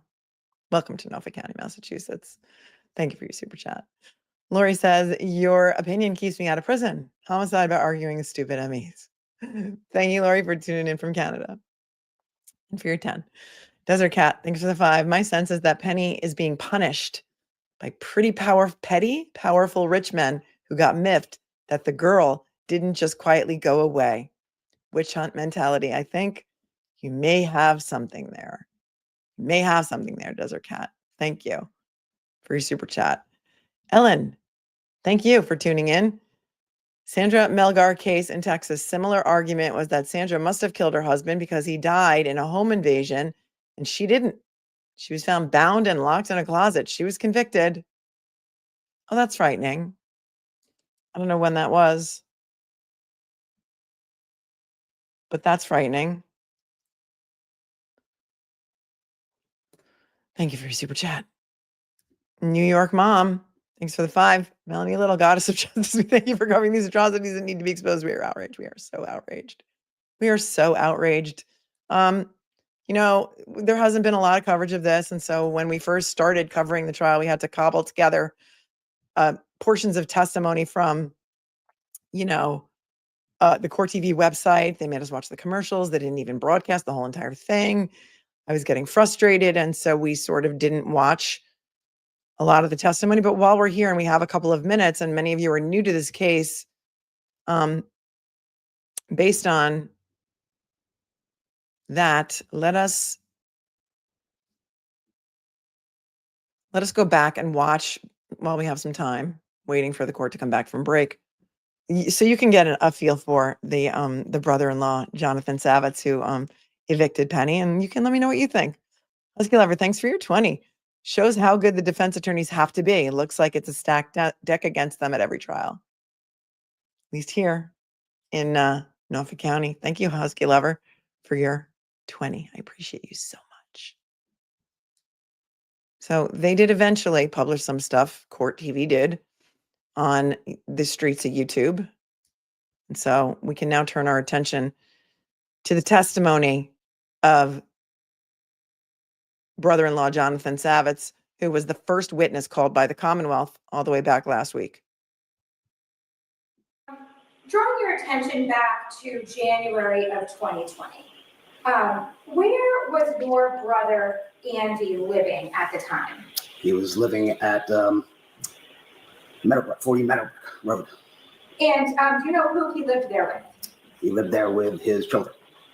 And which children? Well, Noah was off at school, Susie was there, and Harry was there. And do you know where Ms. McGee was living back in January of 2020? I do. Where was she living? She was living there. So she was living there. And prior to living... She was living in the house with them because he had evicted her already. So this was not like she just got this email about the eviction and came over there. She lived there.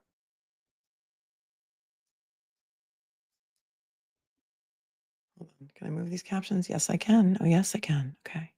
At 40 Meadowbrook. Where did Ms. McGee live? 79 Randolph Road. And that's the tutor that we looked at, 79 Randolph Road. I'm going to speed it up a little more because we don't have that much time and I want to kind of let you guys get a feel for the brother-in-law, and some of you have said that you think that they are behind this, and you can let me know what you think. And let's put them at 1.5. Your town is at? I think it was technically Chestnut Hill or Brookline. I'm not exactly sure. Okay. And do you know who owned the house at 79 Randolph Road where Ms. McGee was living prior to January of 2020? Yes, I did. Who owned that home? A trust. And who was the trustee of the trust? I was. And how long did Ms. McGee live in the house that was owned by the trust in at 79 Randolph Road? Not exactly sure. I think it was 16 or 15, 16, somewhere in there. That's when it started, I think. And do you know who Ms. McGee lived with at that home? I'm not sure. I think the kids sometimes stay there. I don't exactly know, no. At some He doesn't want to make himself look like a duck in SOB by saying the kids live there and I evicted the kids too. I'm not really sure. point, did the trust intend to sell 79 Randolph Road? He did. And could you explain for the court the circumstances surrounding that decision? Sure. My brother Peter, unfortunately, got ill. He was basically cleaning up a bunch of his estate, and one of the assets in the estate was in that trust, and so he decided to sell the house. And at some point, so when the decision was made to sell the house, what was communicated or what was decided with regards to Ms. McGee, who was living in that house? There were leases. I believe it was 6 months before the lease came up. That it was communicated that the lease would not be renewed. And once the lease was not renewed, did Ms. McGee move out of the home? No. And what happened as a result of Ms. McGee not leaving the home? An eviction case was brought. And who initiated the eviction proceedings? The trust. And how long did those proceedings go on? Started in April of 18, 1.5 years. And during the course of those proceedings, where was Ms. McGee living? In the house. And was there eventually a judgment made in the case, in the eviction case, regarding Ms. McGee and the property at 79 Randolph Road? There was a settlement. And as part of the settlement, was Ms. McGee, did Ms. McGee agree to leave the residence? She did. And when was that agreement reached? Agreement was reached in November of 19. And what were the terms for Ms. McGee leaving the property? The terms were she was to pay a certain amount of money. In exchange for that, she was going to be paid, or not she, but the movers were going to be paid by the trust, or by Peter, and that she'd vacate the house by December 31st, 2019. And did that happen? No, the terms were extended for 3 more days, and she left the house on January 3rd. They gave her 3 more days. 3 more days.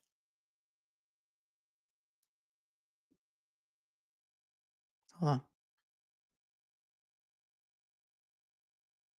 I'm eavesdropping on the court. But they're not back yet. They said they were coming back at 20 after, so. 2020. And what was the year, January 3rd of which year? 2020. Now, after January 3rd of 2020, where did Ms. McGee, are you aware of where Ms. McGee lived? I learned that she was living at my brother's. At some point in 2019, did you learn that your brother Andy had been in a car accident? I did, yes. And do you know how you found out about that accident? He texted me. May I go, Turner? Yes. Ms. Crawford, please see exhibit number 8. Mr. Savitz, I'm showing you what's been marked as exhibit number 8. Do you recognize this document? Yes. What is it? It's text between me, my brother Peter, my brother Matt, and my brother Andy. And what is the date that text message thread begins? Starts on August 15th, 2019. And with regards to the content of that, what is this text thread about? This text thread starts fairly ominously with Andy saying, if something should happen to me, please remember that I have a $2 million life insurance policy. And it's about... If something should happen to me, please remember I have a $2 million life insurance policy. This was in August of 2019, 5 months prior to his heart attack where he dropped dead, and Penny McGee is being tried for manslaughter, facing 20 years in prison. But during cross, Larry Tipton is going to point out all of these text messages were provided to the prosecution by this guy to make Penny look bad. The accident and that he's in the hospital. And do you recognize the phone number that is texting as being your brother Andy? I do. And if you could please turn, so during the course of this thread, what is your brother Andy telling you and your brothers? He basically said that he had had some cognitive issues and he tried to drive and he was in a back. He had cognitive issues. Here, he had cognitive issues too. We forgot to mention that. And he tried to drive, and then he was in an accident, totaling his car, and he was in the hospital. Collision, and he was now in the hospital, and he's in the hospital, and they're checking him out. And did he tell you if anybody was with him at the hospital? He did. He told me that a friend of our son was there, Dakota Fenn. And at some point, Dakota Fenn. No, it was not on court TV this whole time. No, not at all. They released eventually like little clips of it, not even the whole entire thing. So if you go back and watch my playlist, which is linked in the description below, you'll see that the first show we did was day one. We did openings. We did his testimony as much as we could find of it, and Zuzie's testimony, and we did a couple of law enforcement officers. does he tell you that Ms. McGee is there to be with him? Yes, at some point he says Penny is coming. And if I could please turn your attention to page 5.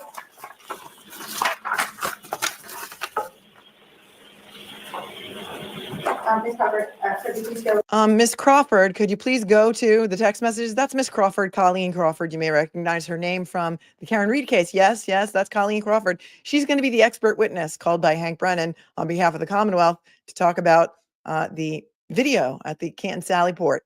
And she's going to have to explain herself why, when the expert flew in from Phoenix, she had no idea why he was there. But yes, Colleen Crawford is sitting at the prosecutor's table. So there's that, pulling up exhibits. Go to the larger paragraph at the bottom. And here, let's take a look. Let's take a look at these text messages, because this is going to give us a little insight. On the right, it says, do they know when you had a stroke? That is Jonathan talking to Andy. And then Andy says, this is August 20th, 2019, Penny is telling the kids, I had a very minor stroke, if that's what you're asking. The doctor said he's 100% certain based on CAT scan. It occurred in the back brain where the vision is controlled, which is why I'm having vision problems. And then his brother, Jonathan, responds, what is the doctor recommending that you do? And then I can't read what's underneath it because the captions are in the way. And then by August 20, he says, are you feeling okay now? And Andy says, it probably happened when I shoved all in with trip aces and got out flopped with a straight. For those of you who don't know, that's a Texas Hold'em reference, because apparently Andy had some big gambling problems. That came out somewhere in the trial. And then his brother says, assume that could mean that you had a minor something.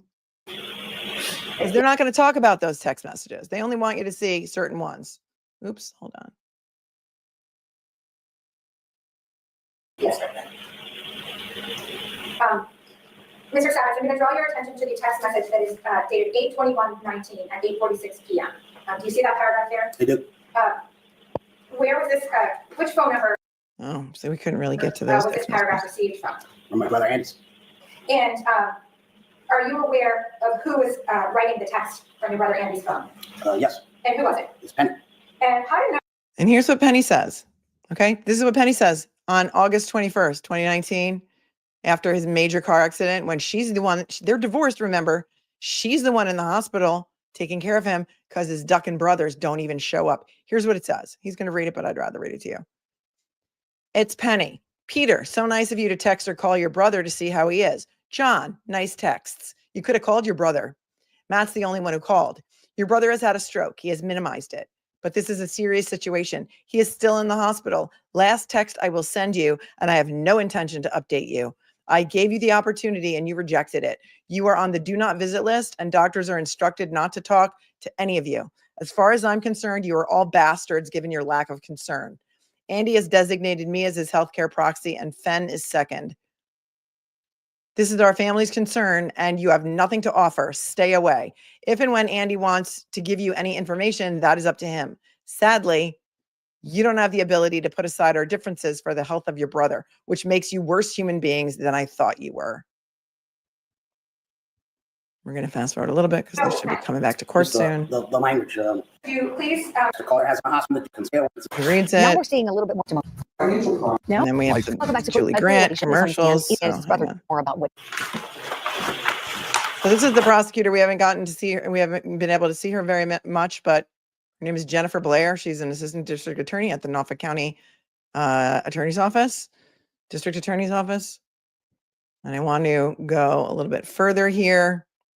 Here's a copy of the healthcare proxy in which he designated Penny, his ex-wife, as his healthcare proxy. Hold on.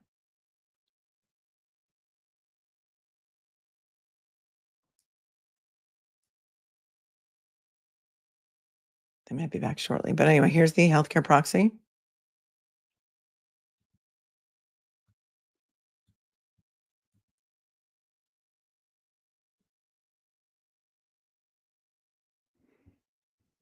Here's Communicated with Ms. McGee in the past prior to this August 18th? The email address isn't listed here. It just says Penelope. Where did that document come from? It came from Outlook, probably my Outlook. Did you provide this document to anybody? I believe I did, yeah. Did you print this document out from your email account? I did. If we could please zoom in, Ms. Crawford.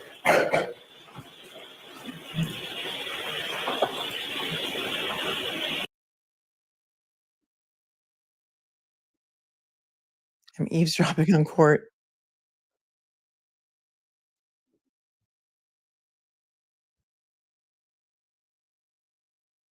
They should really mute their mics.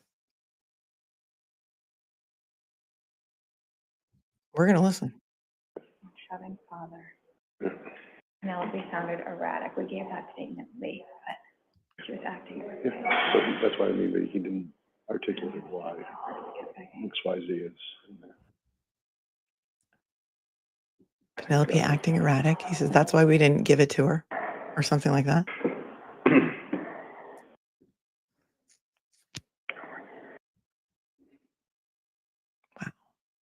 Okay, so what about this part? What about the part where she's saying, because it is true, like she may have said to us, I don't remember the statement. That's a statement. But, like, is that Okay. They turned it off. Let's go back to this for a second.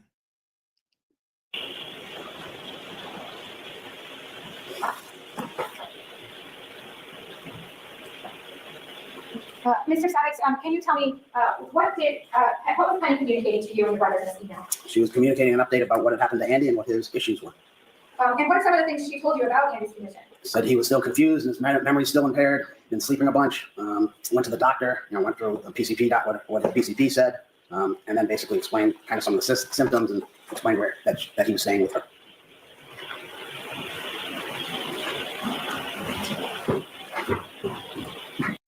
Let's get to the cross because the cross is good.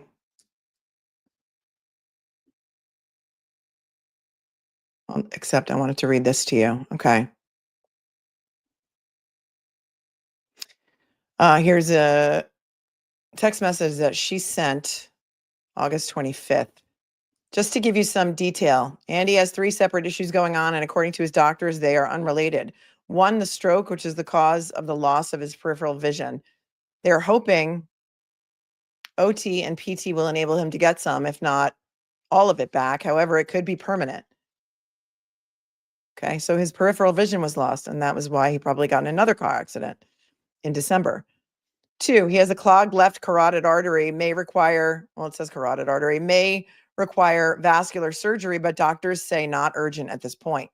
3, memory loss and confusion. They don't know the cause of this, not stroke related, because this has been going on for a while prior to his stroke and accident, working on getting him a neurologist to help figure out the cause of his memory loss. And she's still there 6 years post-divorce. She's the one taking care of him, not his brothers. They don't even come to see him in the hospital.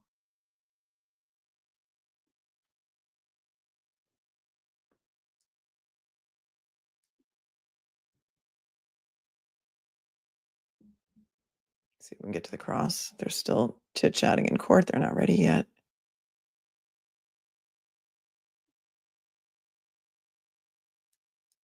Why didn't you move to strike it when it came out? They're saying. What?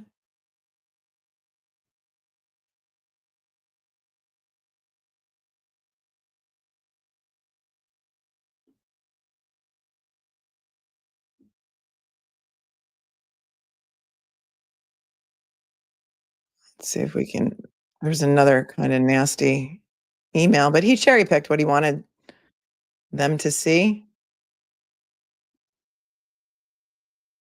Here's what she said. She wrote them an email on February 5th, which was days after the funeral. Peter and John, a few things I want to relay to you. First and foremost, thank you for being cordial to me during the funeral and Shiva.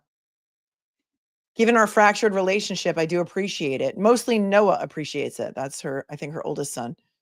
He was so concerned there would be tension between us. I assured him that I would act as if nothing happened between us for him and Andy. I am not a stupid woman. I in no way believe you, Peter, that Andy's landlord doesn't want me there or my kids. My friend is good friends with his daughter, and I know that he is a compassionate man and can call him in and find the truth. You decided this. I am fine leaving. I just got off the phone with Noah, and he is scared that he does not have a home. As with you evicted me and my kids from Randolph, you are so focused on your animosity towards me that you forgot about my children. Your money can't buy everything, and eventually my children will know that. Wait, hold on. Get rid of these closed captions.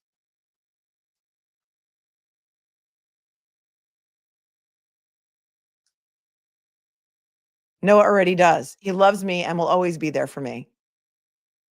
Lastly, and most important, I just received a call from one of Andy's close friends, not Fen something or something. I'm not revealing the name to protect his privacy. He was there for Andy and me and the kids during his stroke, and he called to tell me that since August, Andy told him many, many times, including last week, the following: "It is not Penny who broke my heart. It is Peter and John." And those are allegedly some of Andy's last words. Well, this was, right. That was after the funeral. Talking about a bunch of different things. And he just says, oh yeah, talking about the email's talking about a bunch of different things and, blah, blah, blah, blah, blah. Let's see where we get to cross. I mean, she says, you are both hell-bent on destroying me. Is that what this prosecution is about, this persecution? How do they have any sway over Michael Marcy? I don't know.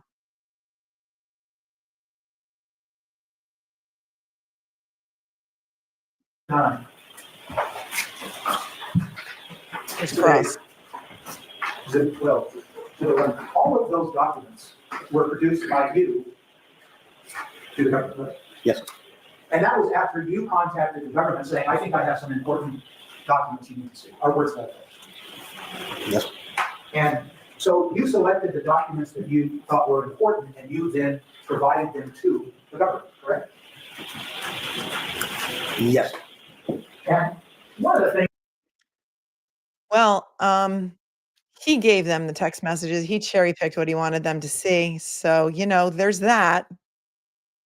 What you were doing with these documents was it your intent to try to show to the government that Ms. McGee was aware of her ex-husband's medical condition? Yes. So is it fair to say that prior to producing these documents, what you did was, you and your brothers, you searched and looked for texts and emails and any other document that might make this point? Is that fair? That's right. And this is all you could come up with. Is that fair? That was a bunch of information. And it's fair to say that nowhere in these documents, all these exhibits now introduced, is there any reference to, for instance, heart attack or anything of the sort, correct? I don't know what stroke qualifies. Stroke was referenced to Let me stroke. ask you this. Do you see the two words heart attack in any of these? No. Do you see the words chest pain in any of these? I don't recall, but no. Do you see anything referencing specifically medication that Ms. McGee is telling you about, specific or any cardiac specific issues with your brother? I wouldn't know. You wouldn't know? Not a doctor. I wouldn't know. I'm not a doctor. You also wouldn't know because you didn't keep in touch with your ducking brother. So, for whatever reason, you produced documents that also contain statements attributed to Ms. McGee where she sounds upset, if not angry, with you and your two brothers, correct? Yes. And her anger, according to these documents, seemed to revolve around the fact that you and your brothers did not ever bother to come up and actually visit your brother following the car accident in August of 2019. Don't think that's correct. Well, let's start with what marked exhibit number 9. That's the document he testified to that's dated August 18th. It's addressed to Peter, John, and Matt. Correct? Do you need to see it? If you wouldn't mind, yes. I don't mind.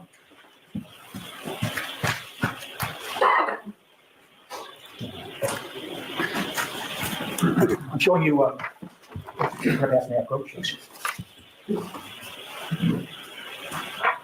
It's fair to say that in this document, marked exhibit 9, and dated August 18th, 2019, that it's a full page where Ms. McGee tries to explain your brother's condition and what is going on with it, correct? That's correct. And it's dated August 18th, correct? Correct. What was the date of the car accident? I believe the 15th. And so when she talks about he's very confused and his memory is still impaired, and he's sleeping a good portion of the day, she's talking about just days following a serious car accident, correct? Yeah, that's correct. And she explains to you that he's not taking his antidepressants, correct? Yes. And she's explaining to you that at this point, in August 18th, he's experiencing some fuzziness, and in her non-medical opinion, do not believe this is the sole cause of his confusion, correct? Correct. It's fair to say. Ellen says, my thought was also that the brothers are about money and you don't get insurance if you're convicted of murder. So they'll collect. I don't know that she was the beneficiary of his life insurance policy. They had been divorced for many years. So my thought is that she was not the beneficiary. It may have been held in a trust for his children. So I don't know. Hi, Tracy. Was it Celebrite extraction or a screenshot? Yeah, it was probably a screenshot. It was the text messages that he just decided to turn over to the district attorney's office to help them in their persecution of Penny McGee. I'm just a girl in the world. It says, this is so crazy. I keep waiting for the punchline as it has to be a bad joke. Nope. We're all in on the same joke. We're all in on the same joke. And we're here and we're watching it and we're waiting for them to come back from break. Thank you, Megan Johnson, for becoming a member or for being a member for a month, I should say.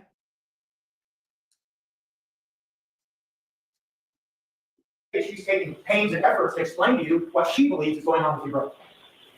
Sure. And up to this point, it's fair to say that neither you, Peter, or Matt, your brothers, excuse me for using your first names, but to make sure we're clear, you had not driven up from Connecticut to visit your brother. Correct. Correct. Yeah, they hadn't visited their brother from Connecticut. You know, it's not that far. Tinkerbell, I'm sorry, I was going to address this earlier, but I forgot. Couldn't the defense get a second and third opinion from different medical examiners? Well, they do have an expert witness lined up. She was in court the other day and did not get an opportunity to be called because the court had an afternoon calendar and Larry Tipton was still on cross with the Commonwealth's medical examiner. And so their expert has not testified yet. But yes, of course, they can. And I'm sure they do have an expert because they said she was ready and she was in court the other day.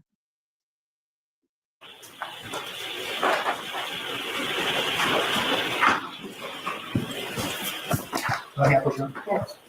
Now I'd like to show you what's been marked. Exhibit number 8 and into the witness exhibit number 8. Now that document contains that paragraph that the government asked you to read into evidence. That paragraph is dated August 21st of 2019, correct? Yes, that's on page 5. Yes. And that's the paragraph you just read to Her Honor. And where Ms. McGee sounds upset and confused, and you're right. Yes. And now this is August 21st, and after she had given you her assessment on August 18th, you still hadn't come up and visited your brother. You hadn't come up and tried to be helpful in attending to his medical needs. And so she writes this text with you. And she's basically upset with you and your brothers for never bothering to come up and see your brother. Yeah. Right? That's what it appeared then. And she says, I'm not going to give any further updates. And she really is telling you, don't call, don't come up. Because up to that time, you hadn't called and you hadn't come. Right? Nope, it's not. You mean the call part? Call and text, yes. You didn't call Ms. McGee to ask about updates, right? Nope. And that's all the court TV showed. So people were asking, why is there nobody there? Because they don't think it's important. They don't think it's important. They didn't send a cameraman today or camera person because, you know, nobody needs to know about this case. Maybe they were scared away. Maybe they were told not to cover it. I don't know. So court TV was there for opening statements. That was day one, where Zizzy testified, and the brother-in-law testified. They were broadcasting it only live on their actual channel. Our website was interrupted. All right, I can't listen to the chit chat, so let me take this off for a minute. Sounds like they're going to start momentarily. So then Court TV started releasing just snippets. As you can see, that was not the entire testimony. It just ended there. And then finally, Law and Crime got involved on last Thursday, and they did broadcast it live on YouTube. We watched that day. And then Friday was the Karen Reed hearing, so there was no court on this case. And here we are. Yesterday, we had to do the Zoom. Court TV, I think, was broadcasting it kind of on a very big delay. So we were way ahead on Zoom. All right, here we go. Today we're on Zoom again, audio only, because nobody's there to film it, as far as I know. Thank you, Tina, for becoming a member.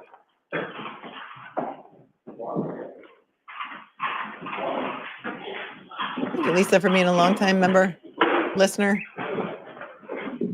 All right, the court, please. God save the Commonwealth.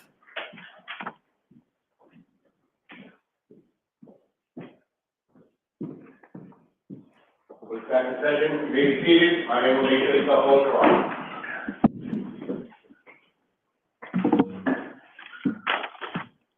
Smash the like, everyone, or I'll turn off the air conditioning. All right. So if you all have a preference on where to start, that's fine with me. If you don't, I'd suggest we start on the motion to admit the statements of Noah Savitz. But if you do have a place to start, that's fine. Okay. All right. So I'll hear you on that, Mr. Tipton. Well, I argued it on the first day. I'm not going to repeat everything I said, and I did file there's a multi-page motion citing to Drayton and other things. And I think that what now has developed is that Noah Savitz has told me it would be on the phone, has told me it would just be far too traumatic for him to come here. And we, as we've always said, we never wanted, we being Miss McGee, never wanted to force any of her children to testify. So we would not force him to come up here by subpoena or otherwise. I also gave, well, I didn't give anything. I just told the Commonwealth that they should call him because that's what the court suggested. I understand they did. My understanding, and I'll let them speak for it, but my understanding is he refused to talk to them, so they couldn't interview him. So what we have now is a situation where it's more close to the cases that are cited in the notes and in the relevant case law. We don't have a truly available witness. The witnesses in those two cases that I cite were deceased. One was a sister, one was an alibi witness. I'm sorry, the sister was an alibi witness, but the other was deceased, so they were unavailable. It's one thing for the government to say, you know, a witness refused to talk to us, which the witness has a right to do. It's another thing to say that they were always aware of what the statement is. They were always able to talk to Noah if they wanted to. And I don't mean to refer to him as his first name. It's just that once we started talking, he said, call me Noah. And so I think that the two limited statements should be admitted under Drayton for the purpose of, for the same purposes as stated in Drayton. Now, I understand that there was impeachment. I understand that Ms. Savitz on the stand made certain acknowledgments that that kind of almost, she said she doesn't remember saying that to Noah. She did say that she agreed that she didn't tell Noah that she saw her mother slapping her father.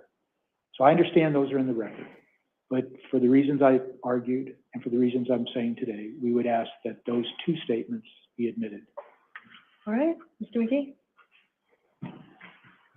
Great news. There's a Mr. McGee for Totally the different than the matter prosecution. here, involving an alibi that was not available to Mr. Drayton in his first trial, and whether that statement would come in under this very narrow exception. As counsel just stated, the prejudice here, or perceived prejudice to the defendant of not having this statement in, was further minimized by the cross-examination of Susie Savitz and the adoptive statements that she's made during that. To that end, I would suggest that the statement shouldn't just come in on its own. Additionally, we did reach out to, or tried to through our victim advocate, and the response was not interested. No ability to understand whether that statement is still his statement, or any other questions we might ask him, perhaps on cross-examination if he were here. He's not here. He was not present also during the event. And to have him testify about the peaceful nature of his mother, again, his mother who he loves, when he wasn't present at that event, is impermissible character or first aggressor type peaceful nature character evidence. It wouldn't be admissible anyway, even if he were without a proper foundation, certainly. For those reasons, as that these statements not be introduced, we're not offering a stipulation. We have attempted to contact him to prepare a stipulation. So this is not for want of effort, but he is unwilling to speak with us, and we cannot stipulate to it as written. All right. So the defendant's motion to admit the statements of Noah Savitz is denied. Denied. Object for the record. Yes. I will go over that in a second. I can't pause this because it's Zoom. Noah was not in his room. That was Harry. Noah is an adult. He's in his 20s. Okay, so Jim, that's a new ruling. Great, thank you. All right. Did you have an opportunity to talk about the list of statements? It's my paper number 127. During this break? Okay. Can you tell me which, if any of these, were new to the Commonwealth during the course of the trial? Yes, Your Honor. Your Honor, the Commonwealth's position is that the first statement, FCR stamp 11704, at first thought yelling was between father and brother Harry. That was new information, Your Honor, that was elicited on the stand. FTR stamp 1109 told Harry to stay in his room and not to come downstairs. That was new. 110920, she grabbed her phone upstairs. What did she do? I first texted and called my brother Noah. That was new.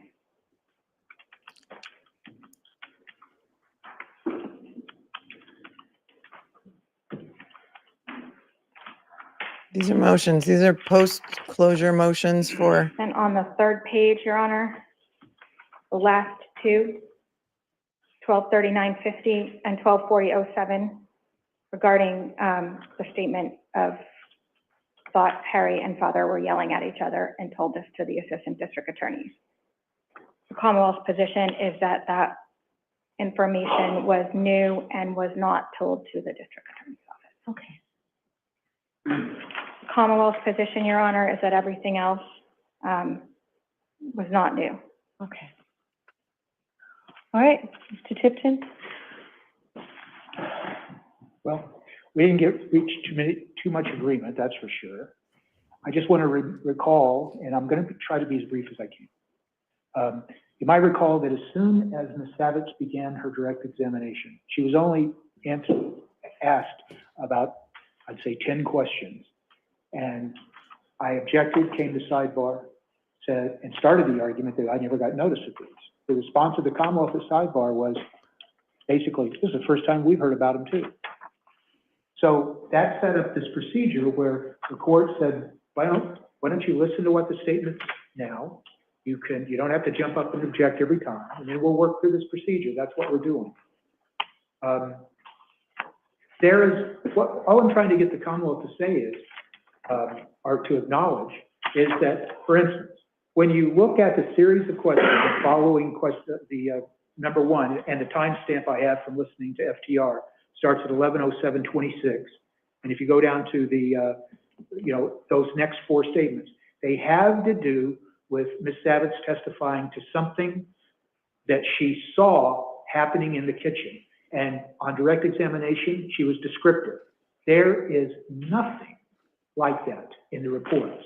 The Commonwealth will say that since she made a statement to an officer that she thinks her mother only got in the house as far as the kitchen, the Commonwealth's representation to me, at least, is that covers all those statements. There is nothing, there's nothing about she first saw her father and mother fighting standing in the kitchen. She saw them in the kitchen yelling and fighting. She saw the mother and father in the kitchen towards the front hallway. She saw that her mother was, at the time in the kitchen, her mother sounded very upset. The point is that when a witness says, I'm in a particular room and I'm watching things, and later on in this list, there's a statement where she said, I was in there for 5 minutes. There's nothing in there. And why is that so important? Because in a case like this, where the whole part of the defense is Ms. Savitz, the daughter, was not in a position to know what was happening because she didn't watch it. What she watched was from the stairwell. And to rest their obligation on a statement that she made, my mother only got, I think my mother only got as far into the house as the kitchen, doesn't address these. Let me just add that Mr. McGee keeps arguing that, well, he could have impeached her in cross-examination. We already went down that road. What happened was, and the court witnessed it, when I did try to impeach her on some of these statements that came in, what we started hearing was, I don't remember. So what's the defendant's alternative? Put on Mr. McGee, put on Ms. Blair, because they're the only source that says, first time we heard that particular statement. Right. Was them. And I'm going to ask the court to think about this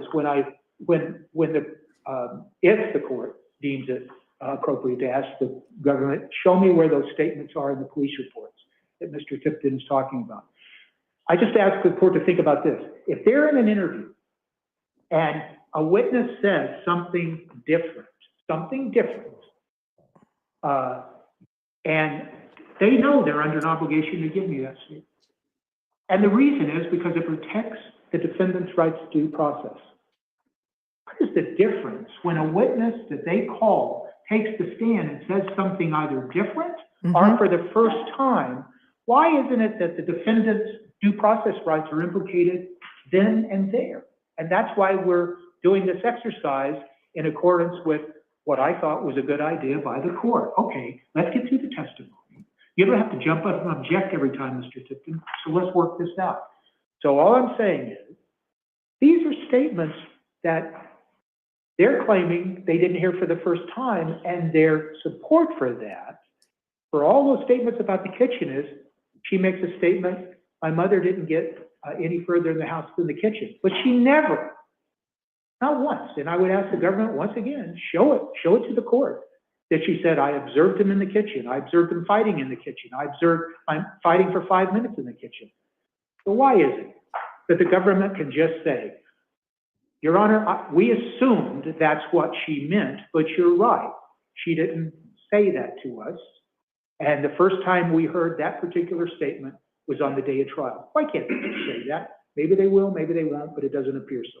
Finally, what I'll say is, when the government says that, well, look, Mr. Tipton, the statement is, my mother only got so far as into the house of the kitchen. That's the same thing as this, and we're not in obligation to do anything about it. Wait a minute. We know that the Rule 14 is changing now, and we know that the definition of exculpatory evidence is evidence favorable to the defendant. Now, I understand those don't get enforced until March, but it's still the gist of what due process is requiring now under the SJC's new rule. That's one thing.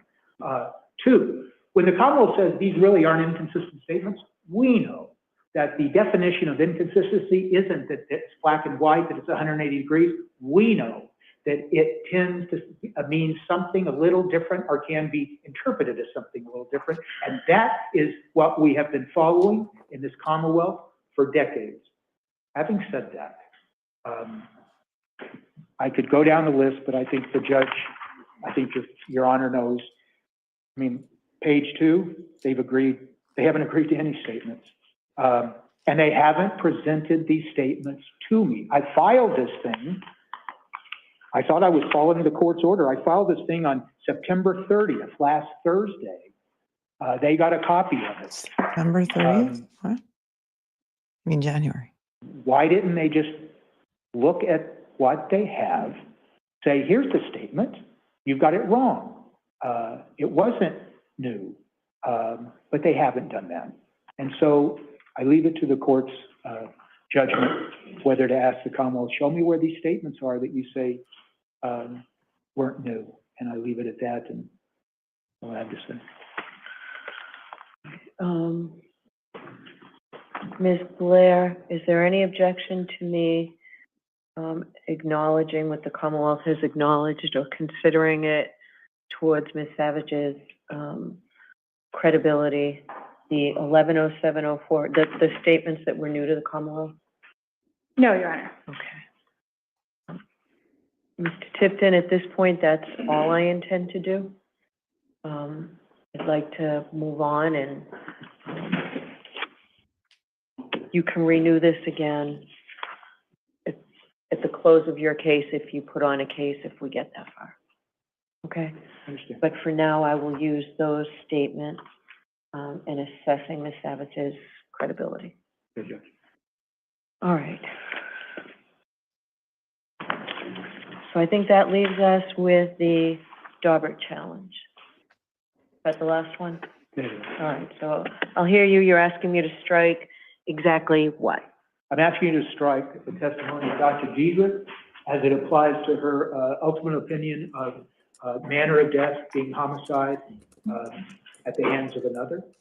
I'm saying that because in these complex cases, so-called homicide by heart attack, we have now introduced, and Dr. Dedrick acknowledged, that there are guidelines, but I'll qualify that for a second, but that there is also relevant literature that she relied upon in determining her manner of death.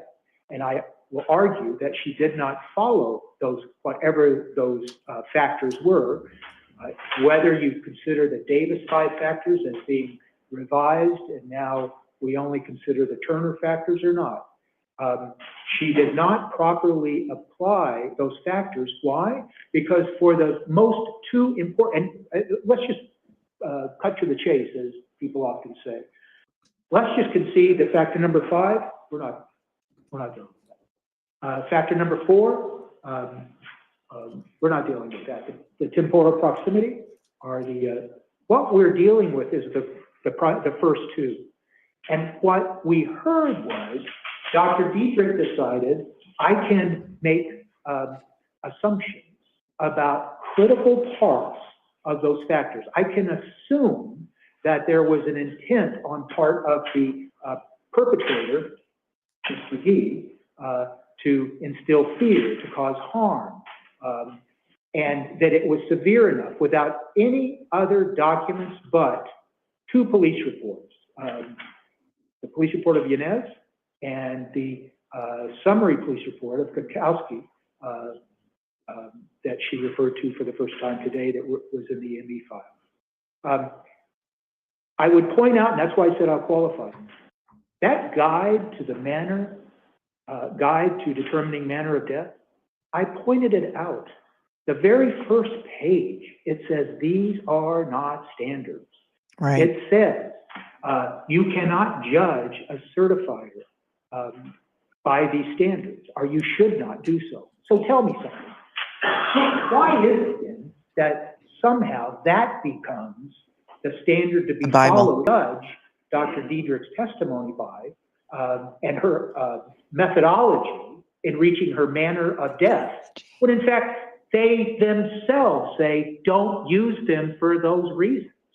So then we turn to the literature, and the literature Davis, Turner, and to some degree, The Manner of Death, published in 2018, that further discusses them. She does not follow, or apparently does not follow, what those factors say.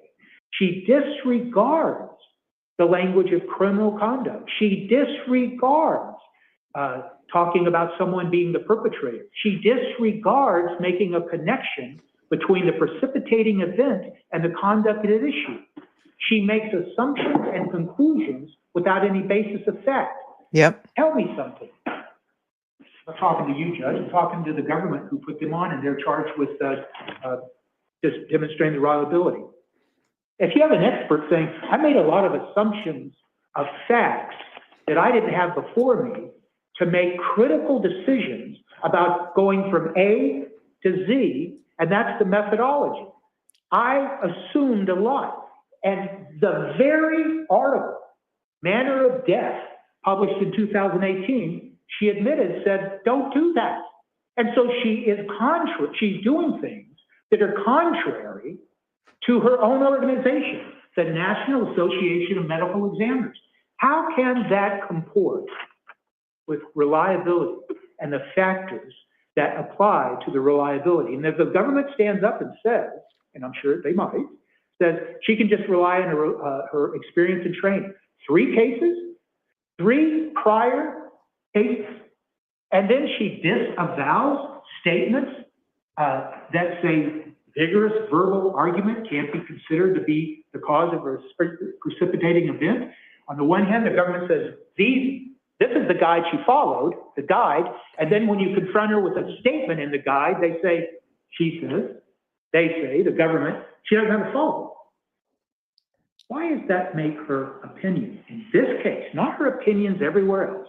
Why does it make her opinion of manner of death, in this case, reliable, sufficient for her testimony to go to the trier of fact? I do not believe it does. I believe the Commonwealth has failed to demonstrate the reliability. And I understand it's up to the gatekeeper, which is your honor. But for that, that's all I have to say. Thank you. All right, thank you. Mr. McGee? Mm-hmm. Or Ms. Blair? Thank you, Your Honor. Your Honor, the court heard, as you're aware, of Dr. Dedrick's qualifications. She's board certified. She's done well over 3,000 postmortem exams. She's been qualified as an expert and testified numerous times in court. Yeah, that's going to all be looked at again. That the name guidelines are considered a reliable guide. I'm sorry. She said that. A guide that is well accepted in the medical examiner community. Dr. Dedrick told you that she had consulted with colleagues on this case and that she's discussed the name guidelines with colleagues. Your Honor, what makes her opinion reliable is exactly what counsel has brought up. She did not assume. She said she did. That she considered. She said she assumed. What she used is in perception. Forming her opinion were facts that were available to her in the police report. They're hearsay. Facts such as Ms. McGee went to Mr. Savitz's house. She was in his house. He was asking her to leave. She was slapping him. She was shoving him. He had his hands up in a defensive manner. And that those is not were lies. Assuming because Vizzy changed her testimony. Information. Those are facts that were contained within the police report. Your Honor, she was not assuming criminal intent or criminality. She was reading information in police reports that described a crime being committed on Mr. Savitz, specifically an assault and battery on a person over 60. She had that information available to her when forming her opinion that the cause of death was the cardiac dysrhythmia following an altercation, and in forming her opinion of the classification of the death, which is homicide. Your Honor, all the other information, the remainder of what you heard from Dr. Dedrick goes to the weight, not the reliability. Whether she could have looked at more, asked for more, which statements she can to speak to, the factual statements, those all go to the weight of Dr. Dedrick's testimony. Observations, review of medical records, training and experience, that they all go to the weight of her opinion. Not its exclusion, not the exclusion of her opinion, Your Honor. Did Irene Squirty-Bello rely on any police reports? Dr. Dedrick did not disregard the information available to her. She told you that she considered it. She did not speculate. She did not assume Mr. Savitz's fear. She did not assume the criminality of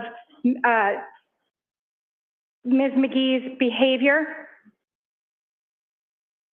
She read those facts in the police reports and considered them along with her own observations of the cardiac disease and other physical conditions that Mr. Savitz suffered from at the time of his death, in conjunction with the very short time frame that was explained, the very short time frame which Dr. Dedrick told you was important and is actually discussed in the name guidelines. She followed these guidelines, which, as counsel has indicated, are just a guide, but Dr. Dedrick used these accepted guidelines in conjunction with her extensive qualifications, her board certifications, her extensive experience with over 3,000 postmortem exams to come to her opinion on the cause of death and the manner of death. And Your Honor, it is for those reasons that the Commonwealth would ask Your Honor to deny the request of the defendant. All right. So I realize I have two functions during this trial. One is the gatekeeper function. Under that gatekeeper function, I am going to allow the testimony to stand as fact finder. It remains to be seen whether I credit it and how much I credit it. So the motion's denied. Wow. Well, No, my objection for the record. Yes. gatekeeper and fact All finder. right, so I have a required finding motion here. Why don't I take a minute to read it before I hear you on it? We don't have that motion.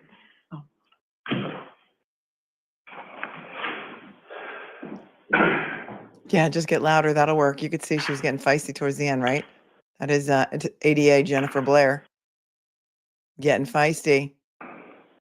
So it looks like the defense is going to be able to start their case today. I think it's going to be a full day of court, but you know, I'm sure they'll take lunch.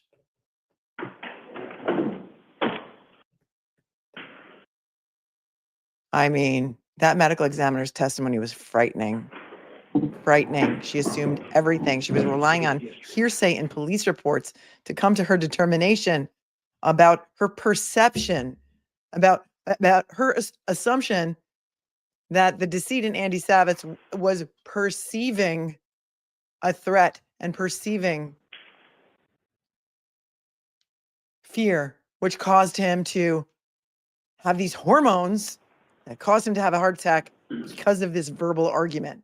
And she said it doesn't even matter whether or not Penny touched him. The verbal argument would have been enough for her to rule it a homicide. Welcome to Norfolk County. It is like Monty Python. It is. She may not give it a lot of weight. She is also the fact finder here. Monty Python, maybe she's, I don't know, preserving the record on appeal, but there is no appeal if she finds Penny McGee not guilty. So what are we doing here?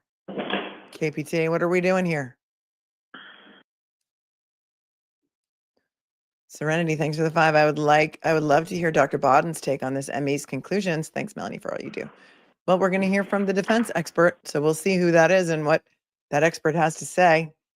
I'm sure any reliable expert witness is going to be shocked and horrified by the testimony of Rebecca Dedrick, because they were allowed to listen to the testimony.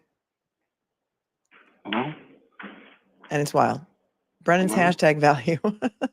Thanks for tuning in from Australia. This case is fascinating. I agree. Hello? Hello, Jim. You talking to me? I'm quite sure my volume is muted, but let me just check.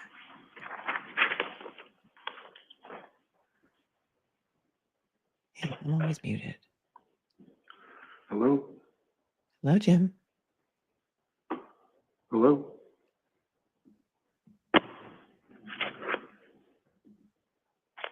I don't know what's going on because we have no camera. Because they don't want you to see this, my friends. They don't want you to see it. Hello? Hi, Charlie Lynn. The memes are off the rail. I'm going to take this down a minute so we're not listening to Jim's phone conversation. Thanks, Charlie Lynn. Emmys are off the rails. For example, the Ellen Greenberg case. Yeah, I think y'all will agree that Emmy determination was flummoxing as well, right? Haven't taken a deep dive into the Ellen Greenberg case yet. There's only... Yep. some Yes, cases. we received this. Why don't I see Councilor sidebar, please? Another sidebar. If I turn it off and I turn it back on. There's another motion that apparently the Commonwealth hasn't seen. So we'll see. Hey, DC-10, thanks for tuning in from Scotland.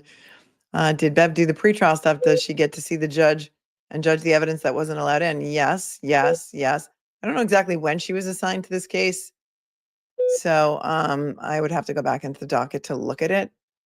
But I think she was. If anybody in the chat knows if she's been, how long she's been assigned to this case, masked out if you're here, you could chime in on that. Well, they need a sidebar because there are people in the courtroom.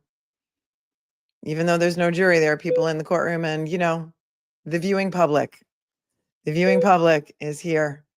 They didn't kick out the cameras, Joe Harvey, but the cameras decided they're not interested in this case. I explained this earlier about the scant coverage, and we're on the Zoom. So if you want to rewind, you will find out what happened. I think they don't want anybody to know about it. How many of those 3,000 cases were perceived or assumed? So scary. Charlie Lynn says defense attorneys in Norfolk doing God's work. He's a public defender. Go figure. Thank you, Clara Bell, for becoming a new member. Bonfire says, I do not allow this. David Reese is here, and he says, this is how you attack methodology, not just by saying there was no methodology. Yes. Cape Cod, thanks for your super sticker. T-Fo-Ni, thanks for the super. Remind me to never step foot in Norfolk County or Massachusetts again. And that was our sidebar. I'm going to address this because there seems to be some misconception. All Allowed says, Noah is not a child. Man up and do the right thing for your mom. Sometimes we have to do uncomfortable things in life. So the first motion that we heard them argue was a motion to admit Noah's statements. Noah is the oldest child of Penny and Andrew. And the beeping is making me insane. I feel like I'm in the hospital, so I'm taking that off for a minute. The reason for admitting the statements was because Noah has a lot of anxiety and he could not bring himself to come into court and testify. I'm going to say that Noah was not a witness to the events. And so therefore his testimony was going to be, or these statements were going to be admitted solely for saying that his mother is a nice person and a peaceful person and would not have antagonized or fought with the father. That's character evidence, and it likely is not admissible anyway. And I think her ruling denying these statements to come in, first of all, statements can't be cross-examined. That's why they're not usually never allowed in. And secondly, he didn't witness anything. It was merely character evidence. That would be more appropriate at, let's say, a sentencing. God forbid it ever gets that far. But so I think that was the right decision. And as far as telling him to man up, I don't know if I'm going to allow that because, listen, she's trying to, the argument was she was trying to protect him from the trauma of testifying. And testifying is, regardless if you're in your 20s or in your teens, is a very traumatic event. And haven't these children, I'm going to call them children because, I have children that age, been through enough. And then there was Zizzy, who got up and told a whole different story on the stand. And that was another motion. I think she said she would take that under advisement. So the problem there was that Larry Tipton, defense attorney, got up and argued and said, listen, Zuzi got up here and told a totally different story, than what she told police in the initial. And she said that, obviously, he said, during her prep with the DA's office, they knew what she was going to come in and say and that she was going to change her story. And therefore, they had the obligation to turn over her new story to us before we were sandbagged with it while she's up on the stand. And I thought that was a good argument. And I think, what did she rule on that? The argument was that it's a violation of Penny McGee's due process not to have known that, and a violation of their Rule 14 obligations. And they're back. Court, all right, please.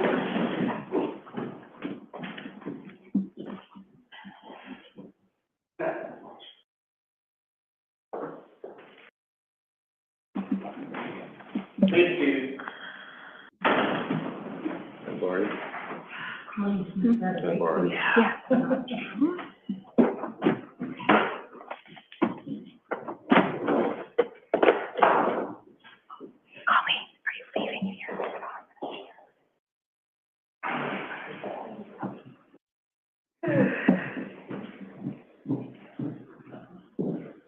Did I bite him? Yeah, I bit him. Coming in with a song lyric. Quick to judge, quick to anger, slow to understand by Rush. Thank you for your super chat. Thank you.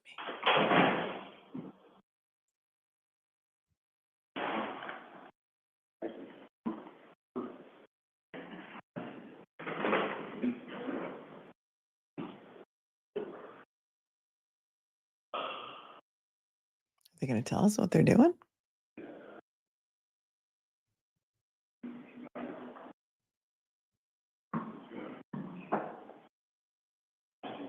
Michael wants to know who is the Norfolk DA officers involved in this. Buchanan and Jeff Kutkowski were the troopers that they mentioned that were involved in the investigation. Remember, Kutkowski was involved in those Proctor group text messages about rookie move. DeChico said to Proctor when he couldn't get Irene Scortibello to change her manner of death in John O'Keefe's death certificate. He said, you should have let me and Jeff do it. Jeff Kutkowski, he was in the room when that medical examiner did her autopsy. My feeling is perhaps he might have convinced her to change her manner of death from undetermined to homicide, but I have no actual knowledge of that. Just a guess, just an educated guess. I don't know what they're doing. But I'll take this down for a minute.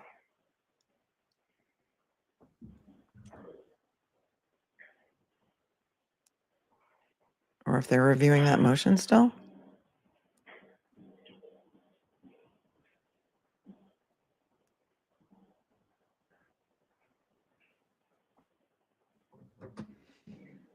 Thoughts, comments, concerns, questions. How do we think Bev's going to land on this one? I don't know. I think we have to hear the defense case before I can decide. We could do a poll, but I don't think it's time. Boo!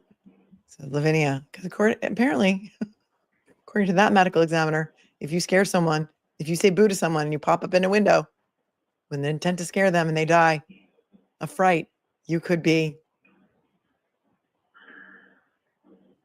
The judge went into her office. Okay, we'll take this down for a minute. We have a court watcher today. She's awesome.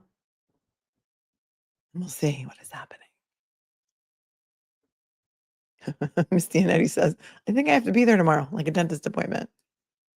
Yeah. SD is sick to his or her stomach and says, free Penny McGee.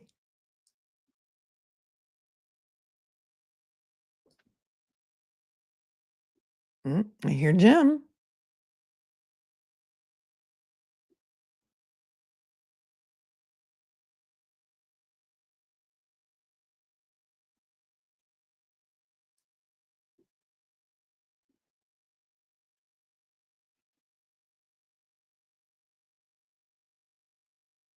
Okay.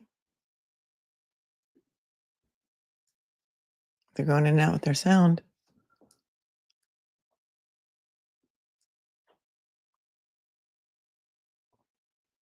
Hmm.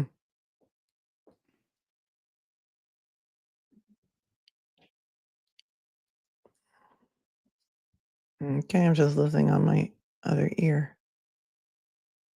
Thank you, Flower Lover, for buying me 4 matcha lattes and for thanking me for what I do and share with you. Thank you guys for watching. Thanks, Commander Ed, for buying me 3 matcha lattes. Says you're going to need these today. The judge went back into her chambers, so we're just listening. Armic L bought 2 matcha lattes and says, love your intro, gets stuck in my head. It makes my day happier. Oh, thank you. You're so sweet.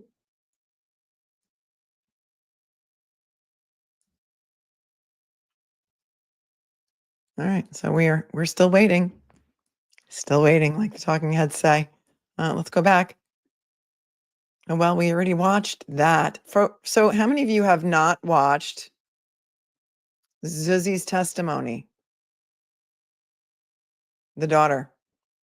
Because there is another clip of that we could watch if you're interested. Let me see.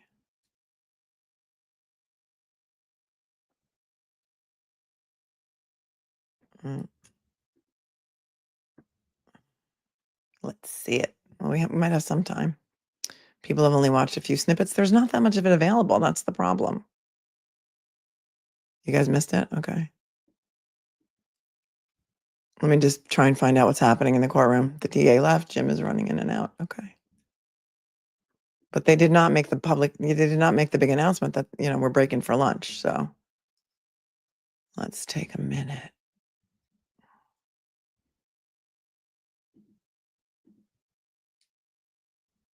Let's see if I can find that testimony. I don't want to start it and then have to stop it immediately. Talk amongst yourselves for a minute.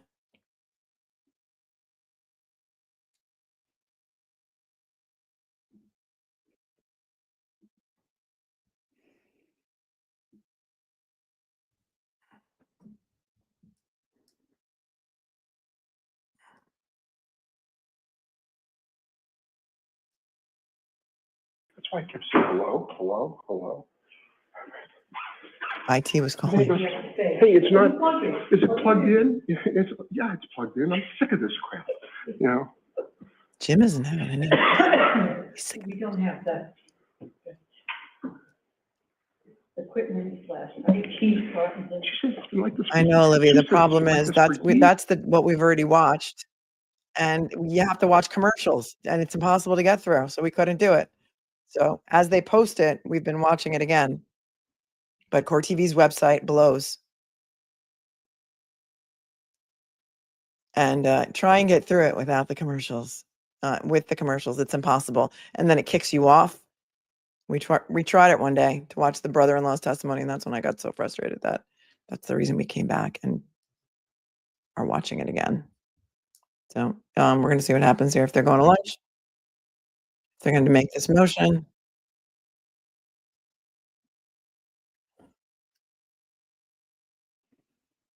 Jim is cracking me up with his chat. Let's see here. I have a playlist for this.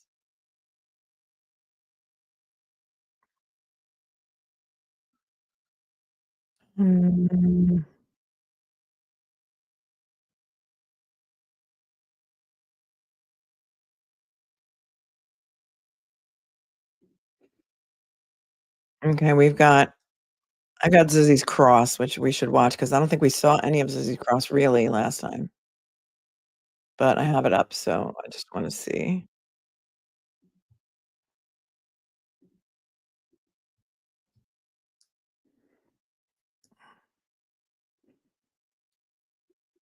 Clerk Jim Clown says, even decorated court officials get grumpy sometimes. Someone toss me a Snickers, please.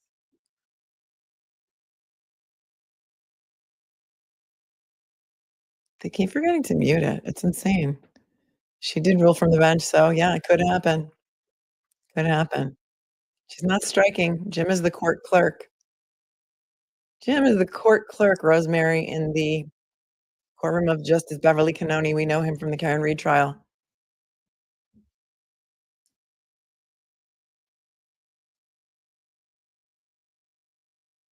Yeah, the court staff's probably getting angry. Cusco, probably.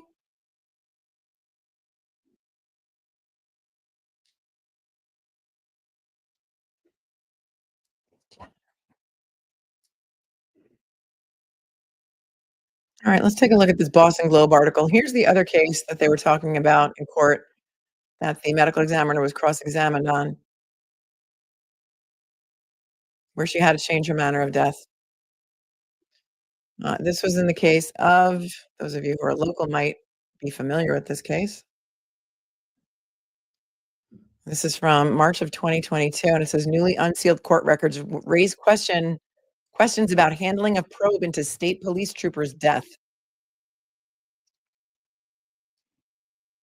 Last spring, so that would have been spring of 2021, Middlesex County District Attorney and State Medical Examiner's Office expressed little doubt about what killed State Trooper Thomas W. Devlin.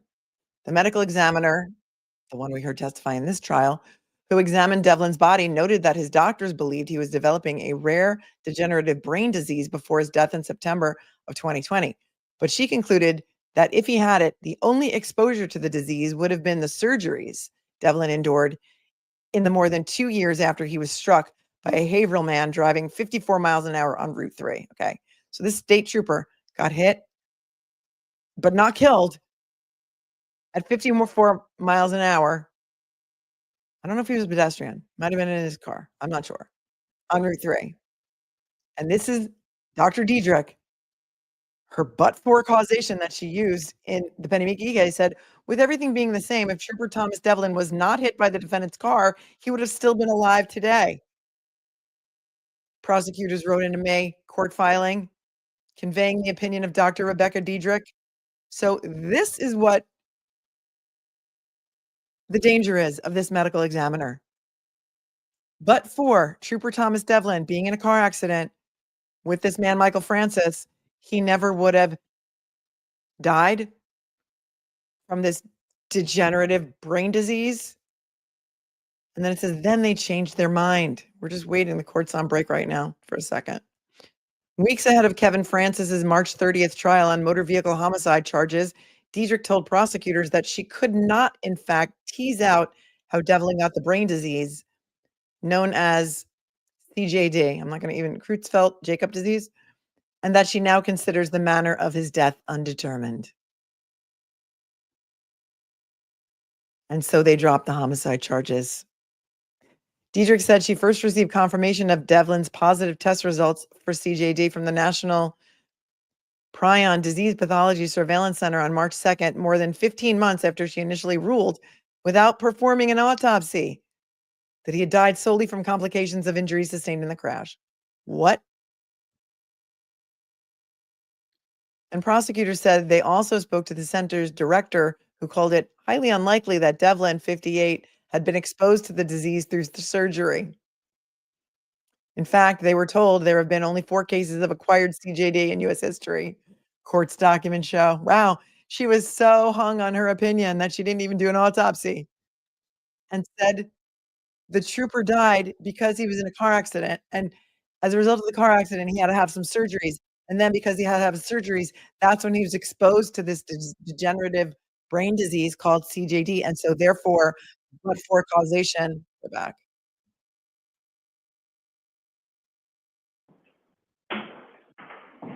And that is the danger of Dr. Rebecca Dedrick. Anybody remember that case? Does counsel want to see me at sidebar regarding scheduling? Come on, for the love of the traveling Mary.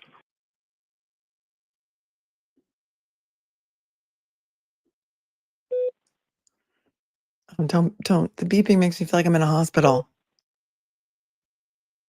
Mad cow disease, that's CJD.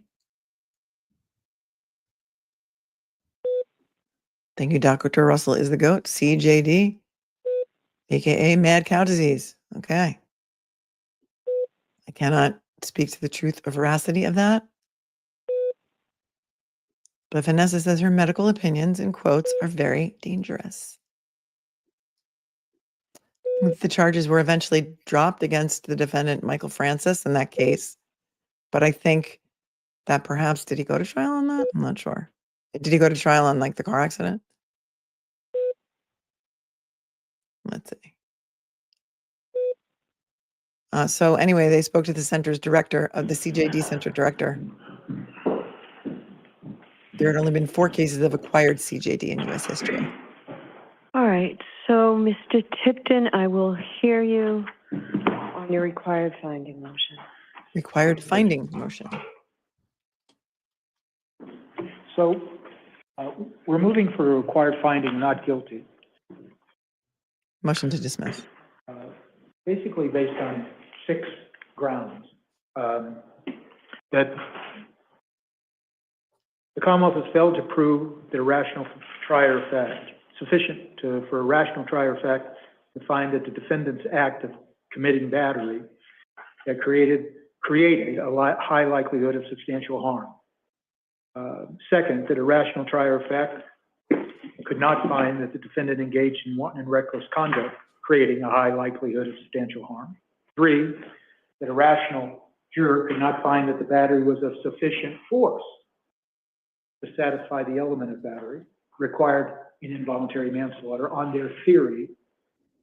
4th, that a rational juror could not find that the battery was of sufficient force to be considered wanton and reckless, assuming, because, and I'll go into this in a minute, considered to be wanton or reckless, assuming that the judge continues to allow them to pursue that theory over the defendant's objection made in his motion in limine, that the verbal altercation could be considered sufficient to establish wanton and reckless conduct, and finally, that the defendant had the requisite knowledge required.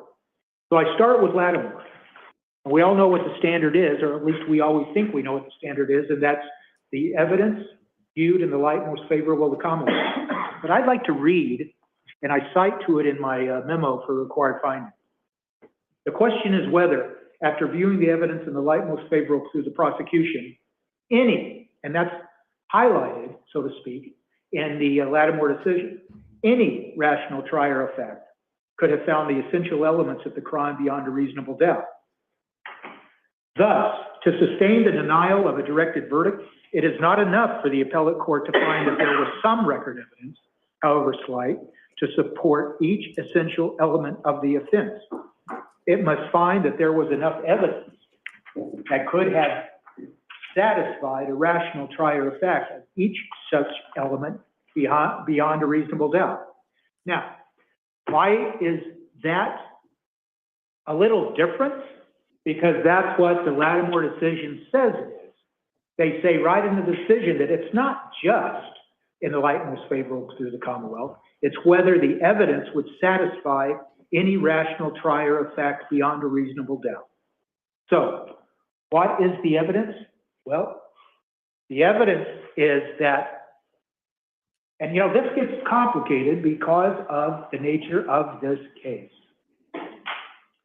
The battery at issue can't be sufficiently proven because of the testimony of Dr. Dedrick. The injuries did not cause death. The injuries were insufficient. The injuries, the so-called blunt trauma injuries, she couldn't even tell us, and she admitted that. She couldn't tell us when they occurred. She couldn't tell us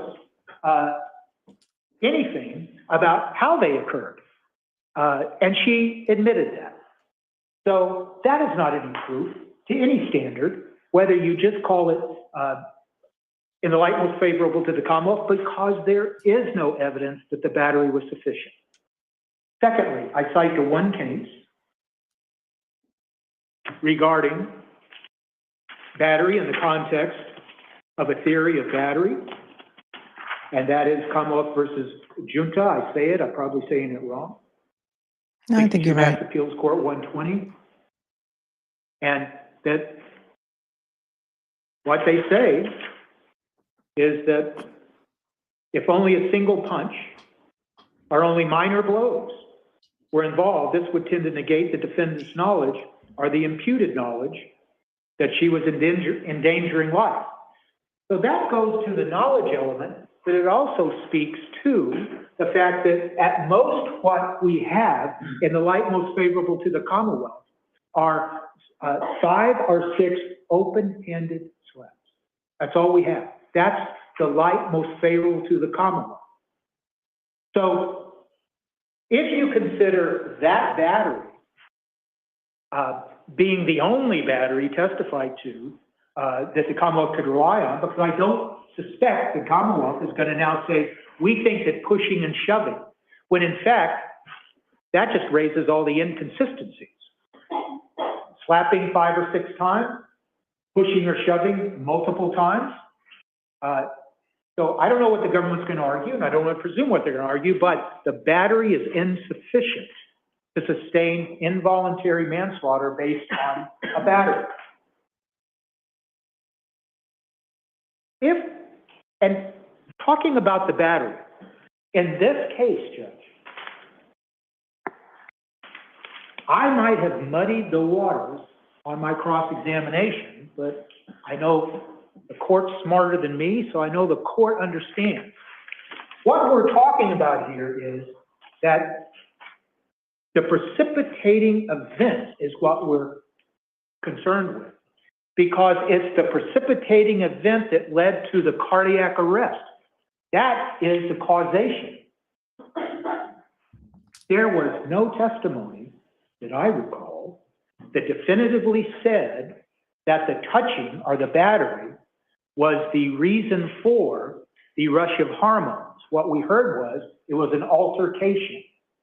We did not hear any evidence that the battery was the cause or the precipitating event that led to the cardiac arrest. And that's important. That's important. Because when you consider the affirmative evidence that did come in, and it came in on cross-examination, what we learned was the precipitating event could have been caused with equal certitude by Mr. Savitz's own anger. Yeah. And that's the state of the evidence. This is not. I'm not arguing that since Dr. Dedrick admitted that, yes, it could have been his anger, or it could have been whatever conduct she's talking about, the altercation, whatever the government is saying. That's not in the light most favorable to the Commonwealth. That's the affirmative evidence. And now we get back to that statement that I read to the court at the beginning of this argument that's inaudible. It's not just in the light most favorable to the Commonwealth. It's whether the elements could be believed beyond a reasonable doubt by any rational trier of fact. So the rational trier of fact in this case being you, but when we think about it, how can, even on a required finding standard, a rational trier of fact say, well, she couldn't tell us which it was, so beyond a reasonable doubt, we can say it was the battery, whatever that battery was the precipitating event that led to the rush of hormones. How can that be on the state of the evidence here? It's got a good argument. It's the same thing with the wanton and reckless conduct. The case law is generally wanton and reckless conduct requires an affirmative act. And when I filed our motion in limine to preclude the Commonwealth from proceeding on a wanton and reckless theory, the response was, well, we instructed the jury, and Your Honor, let it proceed with the caveat that I could move to a required finding, of course, to strike it. What is the wanton and reckless conduct? Scrolling below. What is it? Is the motion to dismiss? Is it the battery? Or is it the verbal argument? Is it the pushing and shoving? How can a rational trier of fact on the state of the evidence that Dr. Dedrick testified to say that was the precipitating event? That's not what Dr. Dedrick testified to.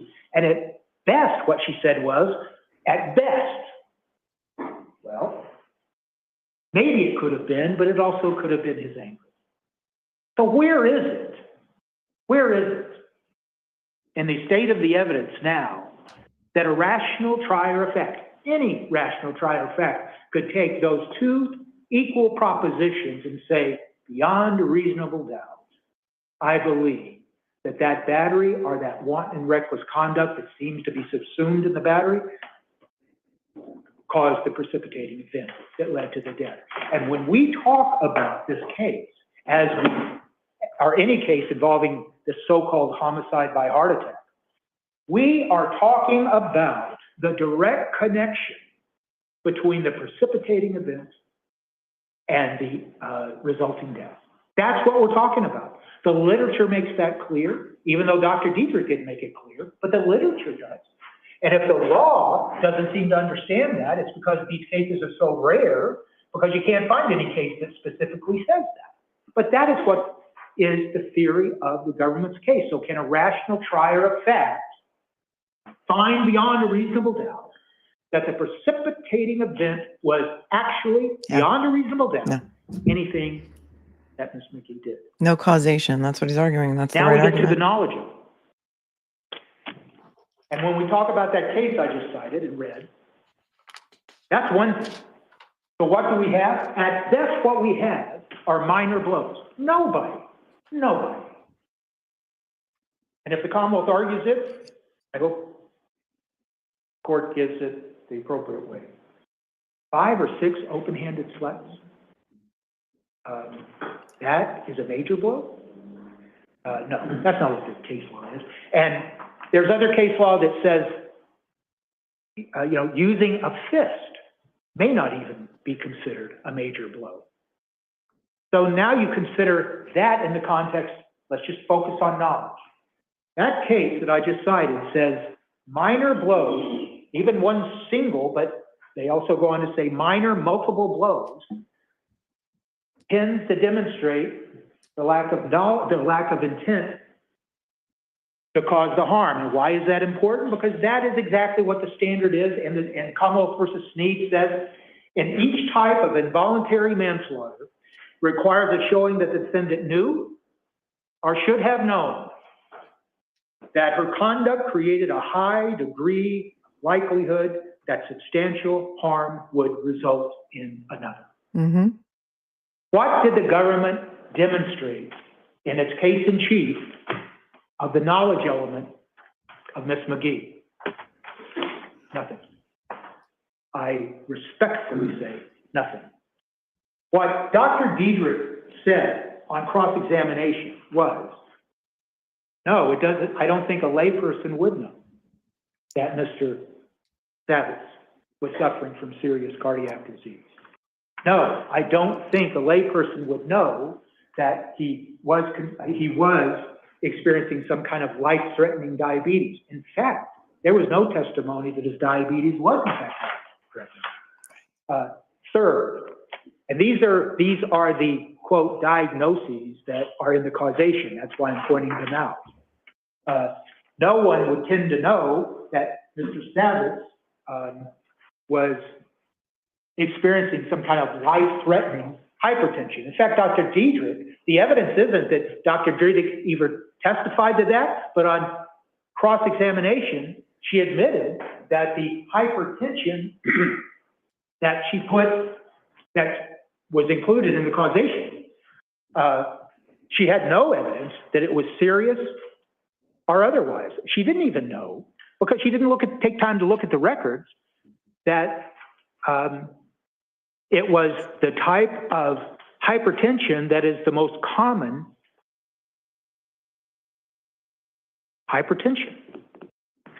And when she tried to say the glucose monitor indicated that, his diabetes was significant, everybody wears those. So what is a rational trier of fact to do with all that evidence? Determine beyond a reasonable doubt that this defendant, Ms. Penelope McGee, had the requisite knowledge to know that by getting into, and once again, it's in the light most favorable to the Commonwealth, that getting into a verbal argument that escalated into minor blows, slaps with open hands, would have caused, in the parlance of, and the language of involuntary manslaughter law, substantial harm would result. Yeah. What did the Commonwealth demonstrate that would satisfy any rational trier of fact of that element? And that element has to be proven for both wanton or reckless, as well as involuntary manslaughter by battery. It defies logic. Well, let me finally say, there was nothing in the causation about the cerebral vascular issue, the stroke, that Mr. Savitz suffered in August. What is the evidence on that? There's no evidence that that stroke posed any type of problem that a layperson would know that by engaging in this type of argument would present a likelihood of substantial harm would come. Nothing. But it's not even in the causation. So how can it even be considered? How can it be considered by a rational trier of fact on the state of this evidence? It's the fact that when you're talking about the knowledge, the subjective as well as the objective, but the subjective knowledge of a defendant, you have to consider what the evidence was. And what is the evidence submitted here? She nursed him back to health. He was functioning. Right. We hear testimony from the daughter. We heard testimony from, well, strike that. We heard testimony from the daughter that he was working, he was driving, he was functioning. She nursed him literally back to health. She did. If the government tries to argue on this required finding argument that shows she has knowledge, she has knowledge of a layperson and nothing more. But it rebuts any finding of any rational trier of fact that her knowledge of his medical conditions would tell her that by arguing with someone she had been married to for over 15 years, divorced from for 6 years, that by simply engaging in an argument, a verbal argument initially, would result in substantial harm.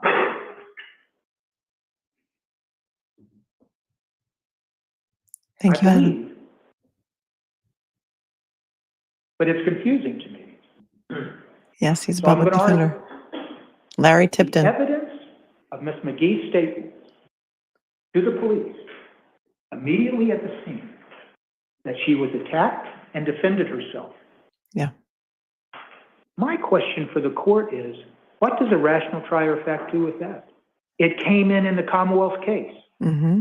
You know, when we're talking about a required finding argument and the light most favorable to the Commonwealth, do we really think that the Lattimore standard and the any rational trier of fact standard means that when the government puts in affirmative evidence, they put it in. I didn't put it in.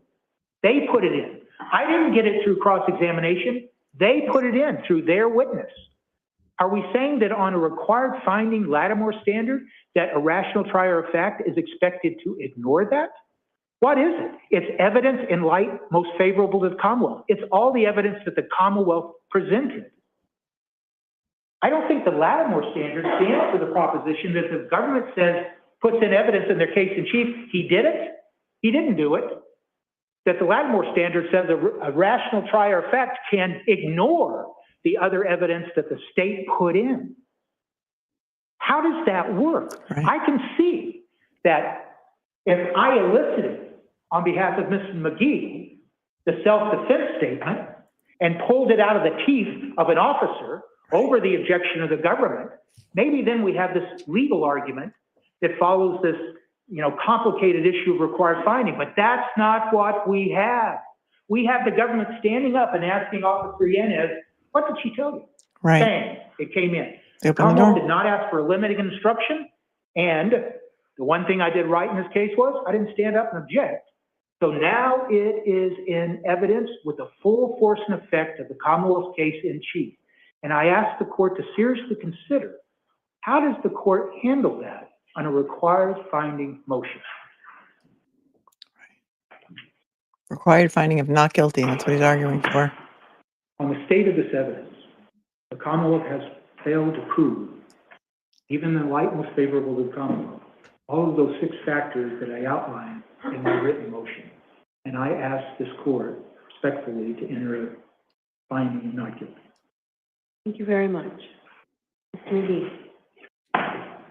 Thank you, Your Honor, and ask you to deny this motion. You well know the standard that it is the light most favorable to the Commonwealth. Involuntary manslaughter is an unlawful homicide, unintentionally caused by an act which constitutes such a disregard of probable harmful consequences to another as to constitute wanton or reckless conduct. A battery causing death is also manslaughter if the defendant knew or should have known the battery committed endangered human life. Wanton or reckless conduct may be determined based either on the defendant's specific knowledge or what a reasonable person should have known in the circumstances. That last piece, Commonwealth versus Pew, 462, Mass 482. The other citations are in Commonwealth versus Pease, DEASE, 49 Mass Appellate Court 539, and I can provide Your Honor, with a copy of that case. In the light most favorable to the Commonwealth, I would ask Your Honor to consider the defendant's knowledge, the surrounding circumstances, and her actions on January 28th of 2020, the medical evidence, as well as the findings and observations of the medical examiner. This is Michael Starting with McGee. knowledge, He's an ADA. Your Honor had an opportunity to review medical records in this case, and I will point directly to a few pages in there. They are from about August of 2020, after the first car accident, after his stroke, pages 154, 148, 167, and 177 of the Newton-Wellesley large, I think it's exhibit number 67 or 6. I know it's not. 64. Thank you, Your Honor. Those pages show the defendant here bedside following the car accident and the stroke. It shows that describes her being the health proxy and being told about his discharge plans. That shows a knowledge in August of his medical conditions. Corroborating that and this knowledge is Exhibit 7, the healthcare proxy, where she is the healthcare proxy, and there's numerous citations to it in the medical records about her being the healthcare proxy. Exhibit 8. There's no causation. It doesn't change the facts. Text message from August 21st of 2019. Andy has designated me as his healthcare proxy, and Ben is second. This is our family's concern, and you have nothing to offer. And discusses, he's still in the hospital. Your brother has had a stroke.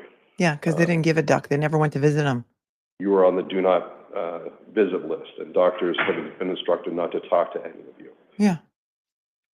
Again, describing her knowledge of his existing health concerns. She did Exhibit CPR on him. 9. That's right.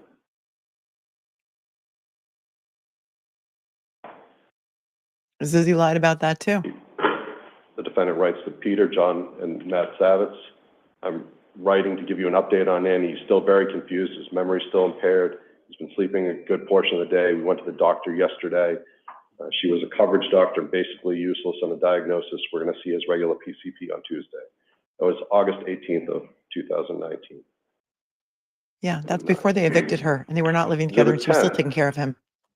Andy has 3 separate issues. This is August 24th, 2019. 3 separate issues going on, and according to his doctors, they are unrelated. The stroke, which has caused a loss of peripheral vision, they are hoping OT-PT will enable him to get some, if not all of it back. However, it could be permanent. He has a clogged left carotid artery. Carotid. May require vascular surgery, but doctors say not urgent at this point. Number 3, memory loss confusion. They don't know the cause of this. Not stroke related, because this has been going on for a while and prior to his stroke and accident. Working on getting him a neurologist to help figure the cause of his memory loss. If a car accident didn't kill him, that he totaled 2 January cars, 22nd, why would she think an argument? John, Great point, big old dog. Andy got in another car accident last night. He was driving home driving Harry home from Russian lessons. He ran around at another car. Noah's car is totaled, and so is the others. And their sons in the I car. took 2 months off of work to help Andy through his stroke. I can't afford to do this again. Your brother is not your responsibility, nor is he mine. However, he is getting our son in danger. I can't let that happen. I don't have a place to live right now. I took care of him during his stroke. I just wanted to let you know what was going on. I'm not sure what you can do or what you want to do. It appears to me that our children are scared about Andy's health. Yeah, they're using her kindness against Noah her. calls me and asks me, when is Dad going to die? This was on January 22nd of 2020, Exhibit 11.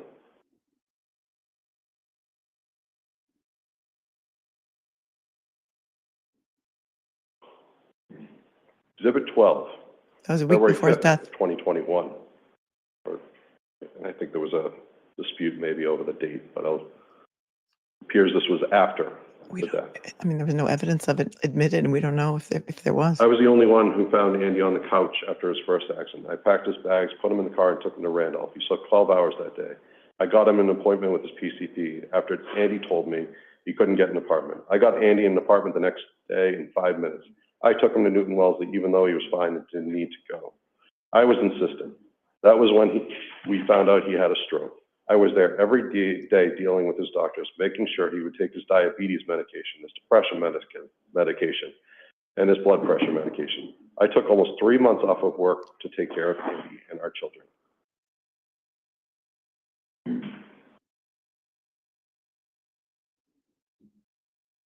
With that knowledge of Andrew Savitz's medical conditions, Andrew's ex-wife, the defendant here today, on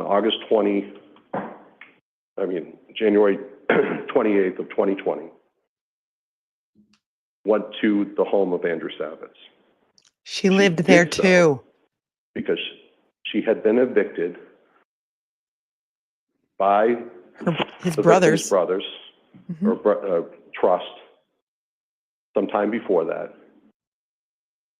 and went there to confront Andrew Savitz about an email he had with one of his brothers, according to her statements to police. She went there having consumed alcohol. You haven't proven that. You didn't prove that. In the vehicle. There was bottles of wine in the car. That doesn't mean she went to a home that she did not live in, and she attacked Andrew Savitz. And this is the part where it's in the light most favorable to the Commonwealth. What did you hear if you were to view the evidence in the light most favorable to the Commonwealth? You heard statements and testimony from Zazie Savitz, the defendant's daughter. She came in here and testified that she This is not closing arguments. This is a motion for a directed verdict. We heard the 911 call, screaming the terror in Zazie's voice. We heard what Zazie We heard Zazie change her testimony. From her memory. She said her mother was yelling at her father. She pushed him. She shoved him, his chest, her hands, multiple times, but didn't know the exact number. She slapped him in the face once, in the front hallway. She described being her mother pushing her father against the wall underneath the stairwell. Okay, this is not the public defender. This is the Commonwealth's attorney, Assistant District Attorney McGee.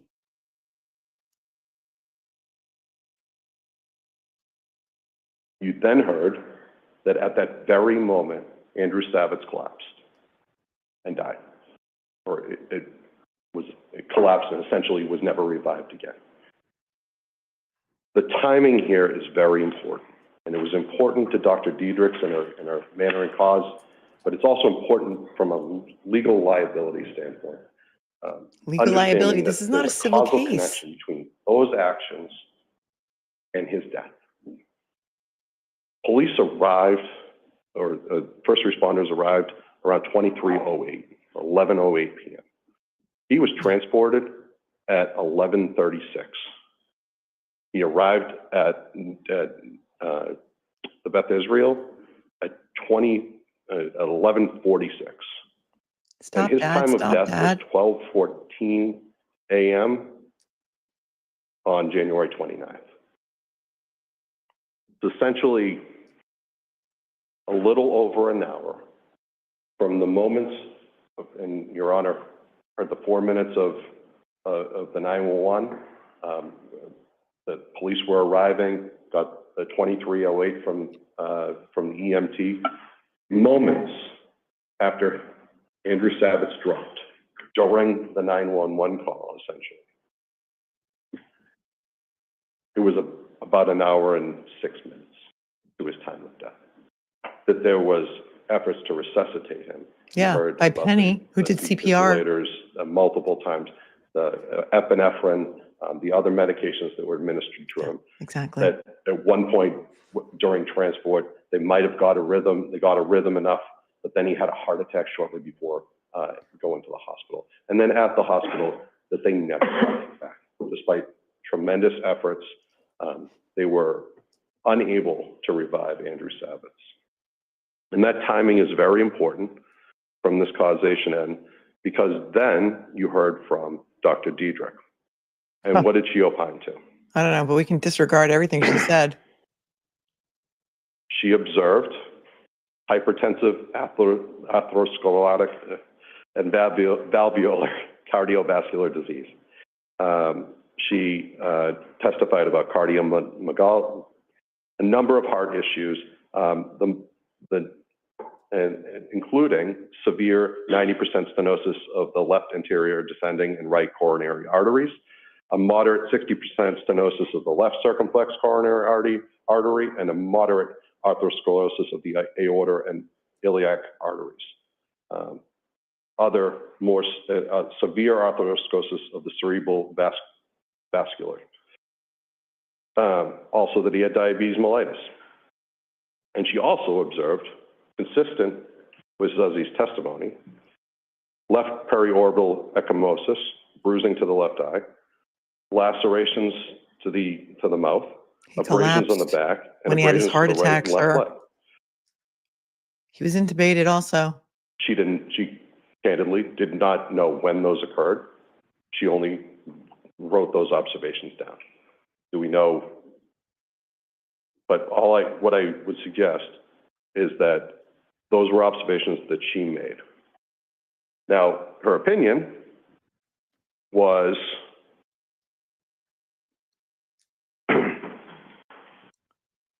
Ridiculous. Her opinion was ridiculous. Homicide by altercation.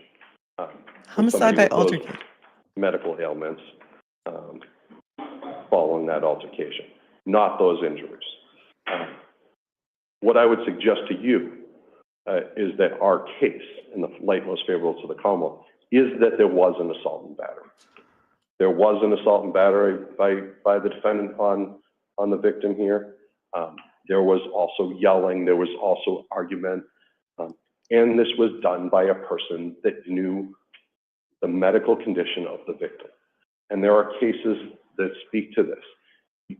Criminal it goes ones? to her knowledge and what a reasonable person should have known under these circumstances, that whether you put an elderly woman in a headlock knowing that she's got a pacemaker on it, or whether you push somebody over hard and they hit their head on a curb, not that they intended death, but that a reasonable person would understand and have that knowledge such that their actions, in this case, the pushing, the slapping, the screaming, attacking a person with a 90%. He was dragging her by her hair and stenosis slamming of the her left against the anterior wall. descending and right coronary arteries.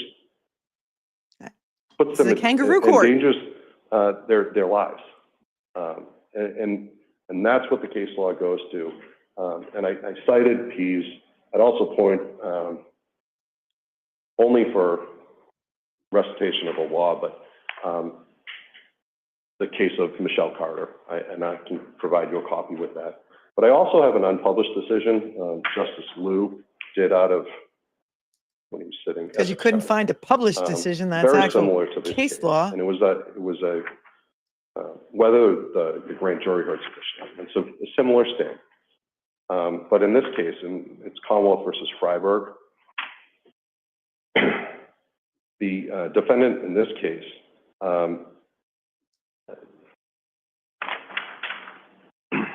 knew that his 72-year-old mother in a retirement community suffered from hypertensive cardiovascular disease or high blood pressure and took medication.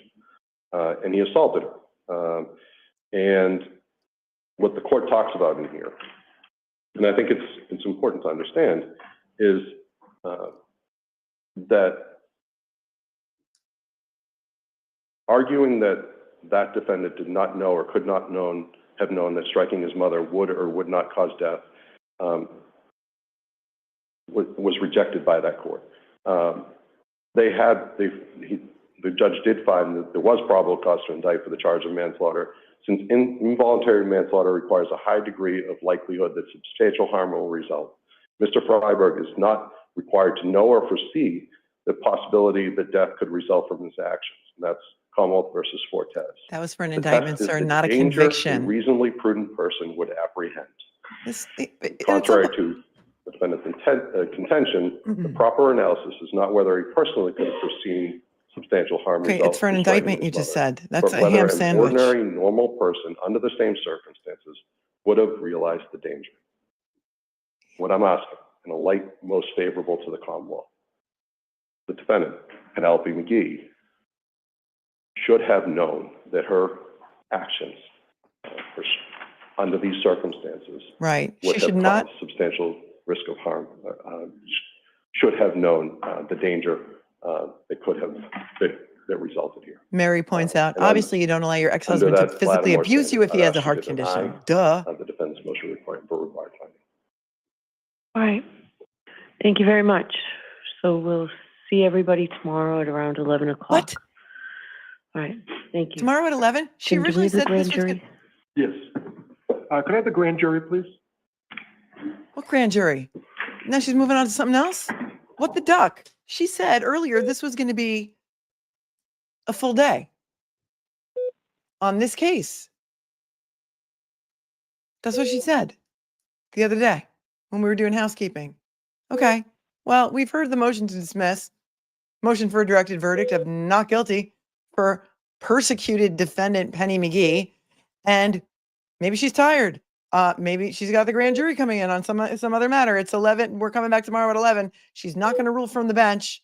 I personally seem to think this case should be dismissed. But it's not up to me. It's up to the judge. She's the finder of fact, and she's the gatekeeper. As she told you, I thought that Mr. Tipton, Larry Tipton, who is the Thank you. Thank you. public defender for Penny McGee, public defender, amazing attorney. This is my first time ever seeing him in action or hearing him in action because, you know, no cameras there today because nobody cares. Nobody cares, or they just don't want you to know about it. Made a compelling argument that the medical examiner made many assumptions and that this is ridiculous and that if we start convicting people for homicide by argument, this is a very slippery slope. And he's right. He's right, because that medical examiner was a ducking quack. We looked at those National Association of Medical Examiner guidelines, and they are just that. They are guidelines, just like he pointed out. The judge also has a copy of those guidelines that she can refer back to. This is the Norfolk DA's office, my friends. Yes, oh yes, oh yes, it is. The female attorney was Assistant District Attorney Jennifer Blair, and the male attorney who gave the argument, the oral argument on the opposing the motion to dismiss is Michael McGee, who coincidentally is also named McGee. Yep, you cannot make this up. You absolutely can't. He's been, let me put that up there. He's been with the Norfolk County DA's office since 2011. And who knew? We saw him sitting there the whole time, but we just didn't know who he was. So we're not coming back until tomorrow at 11. Getting off the Zoom because they will not stop talking. And they made what I found to be a very disingenuous argument that she knew about his medical conditions and the battery of slapping him should have made her know that he could die from this verbal and alleged slapping, which Zuzi changed her testimony on. So there's that. Hi, Nell. Thanks so much for the 20. Hello from Boston. Mass General Hospital is my second home. Just a nurse here, continuously loving your coverage. As Attorney Better would say, someone needs to fumigate the Norfolk DA's office. What the actual duck? What the actual duck? Thank you so much for your 20. Adam Handful, thanks for your 20, says, this is the first time I've heard a case where I can call the public defender a public pretender. He is doing a fabulous job. Thanks for covering this. Thanks for listening. Thanks for being interested in this case. Because your local media doesn't want you to know about it, but I do. That's why we're here. Clerk Jim Clown says, what's the process for judge deliberations in a bench trial in Massachusetts? I do not know specifically about the judge is the gatekeeper, so I imagine he wants to know no questions or requests for information, decision via written order. Does the judge announce an open court like a jury would? I'm going to say it's judicial discretion. If there are any Massachusetts attorneys in the court, in the chat who know, wouldn't it be great if she ruled from the bench? Wouldn't it be great? She did rule from the bench today when she talked about the son's statement. This is a terrible case, to say the least. Hi, Victorious. Thanks for becoming a new member.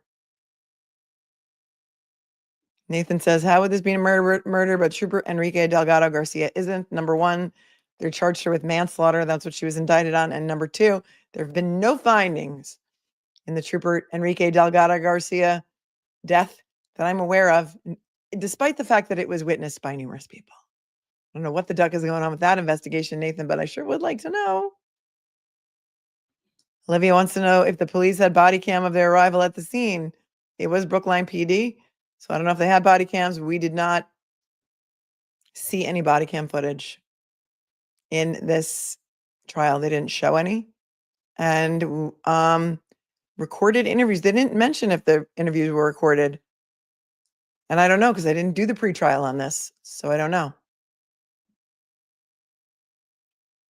Kate Mick says, I feel like this is is where a bench trial is better than a jury trial because he's making up facts. Yeah. And the judge will be like, yeah, no, you didn't prove that. You didn't prove that she was drinking or drunk. You took some pictures of her vehicle that was outside that had some empty wine bottles. Maybe they were empty. I don't even know if they were empty. Maybe she was recycling them. I don't know. Nobody took her breathalyzer. There was no blood alcohol ever taken. And so, there's that. Patty B says, if she doesn't dismiss, then I don't know how good it's looking for not guilty, because if you think about it, why wait to dismiss if you already think it's not guilty? Well, because you want to hear all the evidence, because maybe you want to hear from another expert who is going to contradict everything that the other expert said. And also, if it was a jury trial, it would be the judge who would make the decision about whether or not to dismiss, not the jury. So if she's being judge and jury, she may want to wait until all the evidence is in. But that is a good point, Patty. Stephanie says, just got out of a meeting. Lawyers talk so much. And then she shuts it down. Why am I surprised? Well, we thought there was going to be a full day today because she said there was going to be a full day today, but gatekeeper and all. So there's not. But thank you so much for your $10 super chat. I appreciate you, Stephanie. And Stephanie, if you know whether in Massachusetts a judge rules from the bench on a bench trial with regard to guilt or not guilt, please let me know.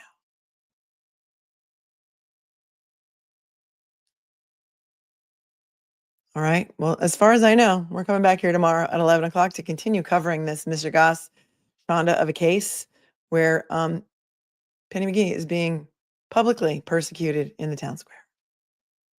And so there's that.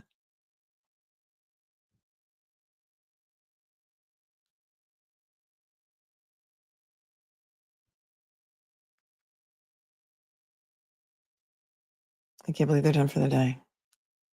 Okay.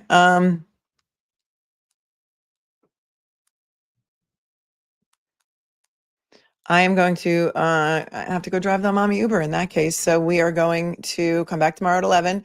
If anything happens in Karen Reed today, like any new droppings or droppings, I'm just going to call them droppings. We will come back and cover that later. So make sure you hit the subscribe button. Make sure you have all the notifications set for yourself. I do not have time now because court is over to go over that cross-examination of Zuzzy, but you can find it on YouTube. Just search it up and watch it yourself, and then we can discuss it tomorrow. Since my day has now changed, So there's that. Thank you to the moderators for keeping the chat classy. It's not always easy when we go to Norfolk County because the trolls like to sneak in here, and as such, sneak in and just put in some nonsense that has nothing to do with this case. And thank you, Cheryl, for your Venmo. It says for your entertaining and educational commentary in Penny McGee and Karen Reed, and for streaming Dave and Tim. Oh, thank you, Cheryl. I'm so glad that you liked that. That was a really, really, really good time. Okay, thanks everyone. Love you. Smash the like button on your way out. Smash the subscribe. Do all the nice YouTube-ish things that YouTube likes. And as I always say, stay cool, stay kind, stay classy. I know you guys can do it. I know you can, because you guys are the greatest. I'll see you in the morning, if not sooner. Peace, my friends.